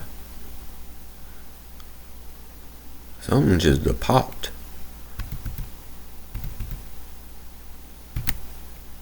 I don't know if the mic picked that up, but that's loud. Let's see if Carolina can get anything going. Nope, I overthrew him again. What are the odds? It's not like I'm doing it on purpose. If I was doing it on purpose, I'd throw a lot more interceptions. I've thrown interceptions on purpose. Not in one of these videos. I did it for fun one time. I just, it wasn't even for a video, it was just, I was just playing a game of Retro Bow, and I got bored, so I was like, how many interceptions can I get in a single game? Which also, I might make that into a video. It'd be a very boring video, but maybe people will watch. I don't know. It's a terrible idea. But it might just work. Because that's how videos work. You come up with the dumbest ideas, and for some reason the dumbest ideas actually work. Alright, it's tossed up there. That might be an interception. Oh. My throat hurts so bad, dude. I probably never talked this much in this short of a time in forever. I'm not the talkative person. Throw it upfield.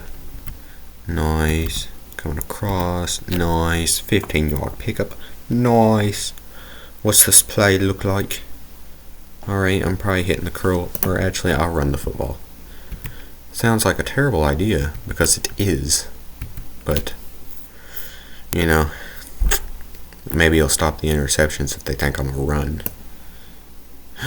They actually pulled the linebacker up. Let's throw that there. Nice. So nice. This is already over. I mean, it's an obvious Tampa Bay win here. But I guess I'll got to finish the game so that I can do one more game, and then I am done. Dunzo. Because doing this many games in a row is not funzo. Got a little rhyme in there. Carolina scores a touchdown at the end of the third quarter to make it 24-7. I guess it's not impossible, but all Tampa Bay has to do is score one touchdown and take at least 1 minute off the clock, and that is the game. Because Carolina actually started the third quarter with the ball, and they took the entirety of 3 minutes to score 7 points. And almost threw an interception 3 times throughout that drive, or 2 times at least. I wasn't counting.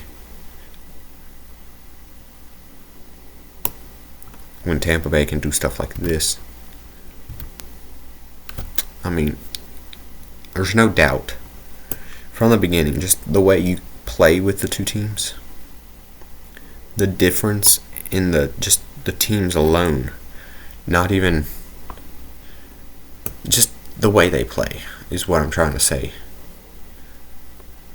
You could tell it was 100% going to be Tampa, unless if I made tons of mistakes. Which most of the mistakes were on the Carolina side anyways. So it just makes it more of a blowout. I'm going to look at that tight end and I'm going to follow him all the way up the sideline. Overthrew him. Dang it. See, that's the time when that person would be over with that receiver for the Carolina quarterback. Toss it up there. Oh, this might be a touchdown.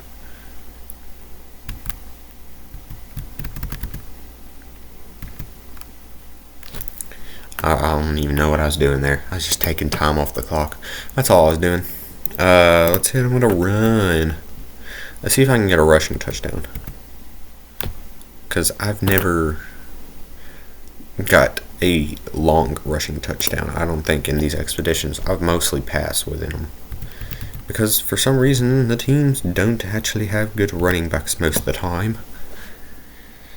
Which is not very true to real life, but I guess it's retro ball, not real life, so makes sense. Who would have guessed the game isn't very accurate when it comes to real life situations? Let me change this play. There we go. Neat. It's a turnover with Carolina on the 2. And they're running deep routes. This is not smart. I should have changed it. Or just throw it up there. I didn't have a choice as that or safety. And they're guarding everyone. Throw it up there. Oh, it's an interception. Oh, it's a pick 6. Oh, I finally did it. Is that or a safety? I don't know which one's worse. Because it doesn't matter either way. This game was over from the beginning. Blowout. 31-7 Tampa Bay win over Carolina. There's the star ratings for anyone that cares. Now we got Browns in Bengal Stadium. Alright, now we have the very last game. Browns at the Bengals, and this will affect nothing other than the Bengals draft pick because the Bengals can't get into the playoffs and the Browns have already clinched their spot. And in Retro Bowl, the Bengals have a higher rated team, so just saying that before anyone watches this and thinks I somehow made the Bengals better. No, Retro Bowl just has them rated better than the Browns, despite the Browns being the far superior team. And there's not anything I can do about that. And I'm not gonna script this to make Cleveland win. I'm just playing. Because at this point, I could care less. I mean, the defense is playing very well, though. Which, I guess Cleveland's defense is very good. So I guess they got that kind of right. I say kind of because they wouldn't allow like that. That wouldn't happen. That's what I was getting to. Oh, it is raining. I didn't even know it was raining. I didn't even notice. It looked sunny to me. My brain completely took out the rain. It said it is not raining. Your mind is playing tricks on you. But it was raining, and my mind was playing tricks on me. How dare they? Alright, and what do I do here? I'm going to lob it to the running back is what I'm going to do. Bingo bongo. Break one tackle. If he broke that tackle, that would have been tutty. Alright, and bang. Alright, this is a touchdown probably. More than likely. Unless if that guy's faster and he looks. Which he's not, so touchdown. Alright. Easy peasy. The Browns might actually still win this. Just because, I don't know. Their defense is better than the Bengals. Which the Bengals are. Not that good of a team in my opinion. Say what you want to you Cincinnati fans. Say what you must. I could careth less.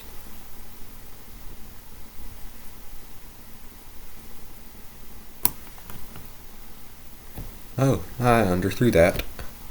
I was a tad late. Oh, Cleveland might get a pick six. Maybe not. Depends on if he can actually tackle. He can. Okay. I was a bit late on that. I thought that would go farther. That's why I waited as long as I did. Which it just ended up being underthrown. Cleveland got the lead. Nice.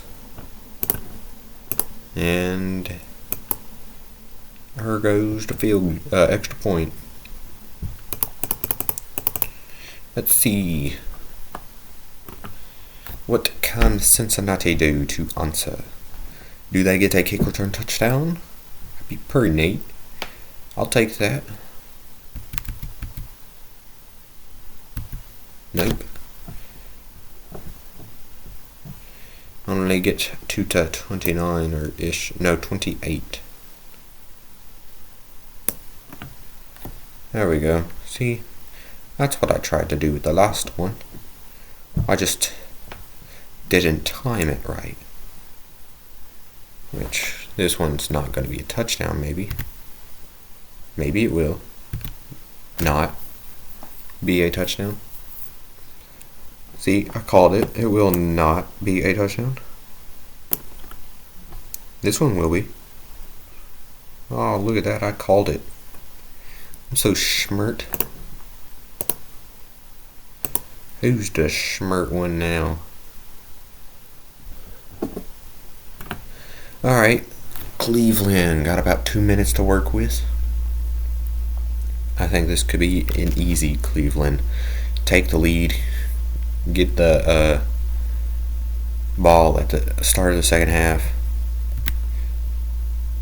And then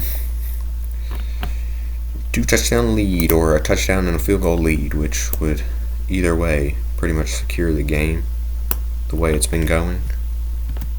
Oop, it's a risky pass and I went for it. Worked out. Got to take a few risks if you want to succeed. That's what my mother told me. I never knew. Me being tired, I was good at rhyming, dang. I could have been the next Eminem. Not really, I'm terrible at rhyming. And I can't really talk that fast. I guess if I talked more, I could talk faster, but I don't like talking. I don't like big crowds, and I'm not that good at singing.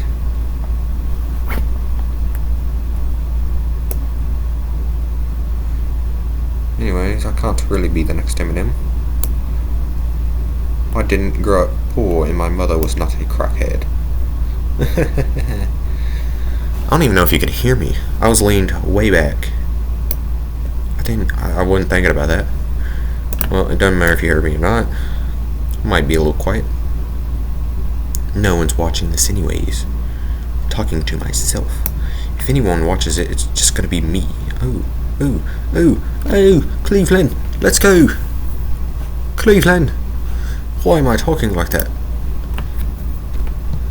Oh man, I didn't even realize. That was the end of the second half, or second quarter, I meant. Alright, let's see what I can do here with Cleveland. Cleveland, they get to the 26-yard line. Actually, change that. The 27-yard line. Joe Flacco stepped back to unleash his perfectly placed pass. The receiver takes it, weaves through the defenders, breaks one or two tackles. Down past the 50, to the 40, to the 35. Down after just a 42-yard gain. My voice just completely kept getting deeper the more and more I kept trying to make that announcer voice. I don't know, I guess it worked out in the end. I could be an NBA announcer, or I could announce football. I'm talking about the one that actually includes the foot on every play. You know what I mean. The British football. They call it American football. I call theirs British football. Maybe if I did every video with this accent, maybe more people would watch, because I seem more proper, and yet I am not very proper. As Cleveland Browns get an 8-yard touchdown pass. 6 mile per hour winds going opposite of the way, going up the field or up the screen depending on the way you want to look at it. Cincinnati now a chance to tie. They have a minute and 11 seconds here in the third quarter to do so. Of course, the kickoff will shall take time off their possession, but they made it to, it looks like, the 26-yard line, just past the 26-yard line. Throw it up the field to the receiver. He breaks a tackle and can't quite get away from the second tackler. Cincinnati now has a streak down the field. The quarterback sees it and is 100% going for it, and knocked away by the Cincinnati or the Cleveland defender. Cincinnati sees the same play. This time he beats the defense. Defense actually makes a great recovery and catches up to the receiver. Still, not enough to keep him from catching. And the receiver shall have a touchdown here. 53 yards for Cincinnati. Now Cleveland here, they are gonna go and they are going to try and take as much time off the clock, along with scoring a touchdown. I don't know why. My brain died. I guess it's the accent and me trying to talk football in the accent. I can't remember any terms, evidently. That will take that return to the 26, maybe the 27, just past the 26, same as Cincinnati on the drive beforehand. The running back catching that one, tackled from behind, a 9-yard gain. Cleveland working right into their trap, or Cincinnati working right into Cleveland's trap. 7-yard pickup there for the Titan. They're going to run the football here, despite not having Nick Chubb and having some random white guy run the football for them. The Cleveland Browns still managed to get 3 yards.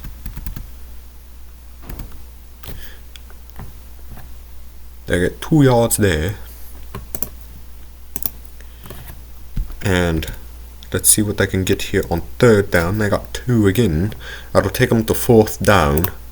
They are going to go for it. Looks like the Titans getting open on the route to the outside. And he drops the pass. That gives Cincinnati a chance. Cincinnati now taking over from where Cleveland failed. They are set in a good field position to take as much time as they need to keep Cleveland away from the football, and they are already within field goal range. I passed to the tight end quite quickly there. Only passed to the just 11 yards away. Whatever, you understand, and if you don't, so sad, because no one's watching this far into the video. They left one receiver wide open at the top of the screen there, and there's a touchdown for Cincinnati. They're just going to take their 1 point and be good, because no one believes in Cleveland. Ooga booga. Ooga booga. Ooga booga. Ooga booga booga. Ooga booga booga. Cleveland not out of the game yet. They see a streaking route on the top part of the screen. They see the defender staying close. Launches it anyways. Never mind, he is sacked before he can get it away. Looking, same play. This time gets it off before the sack. It's overthrown, interception. That is the game, ladies and gentlemen. And there is your final score for the final 16th game of week 18. Alright, well, there's your score. And the stars. I'm done with the accent. It's tiring out my voice. Anyways, if you enjoyed the video, please hit that like button and subscribe button. Hit the little bell so you know when I upload a new video and what the video is. But I'll do it for this one, and I'll see you in the next one. Bye, guys.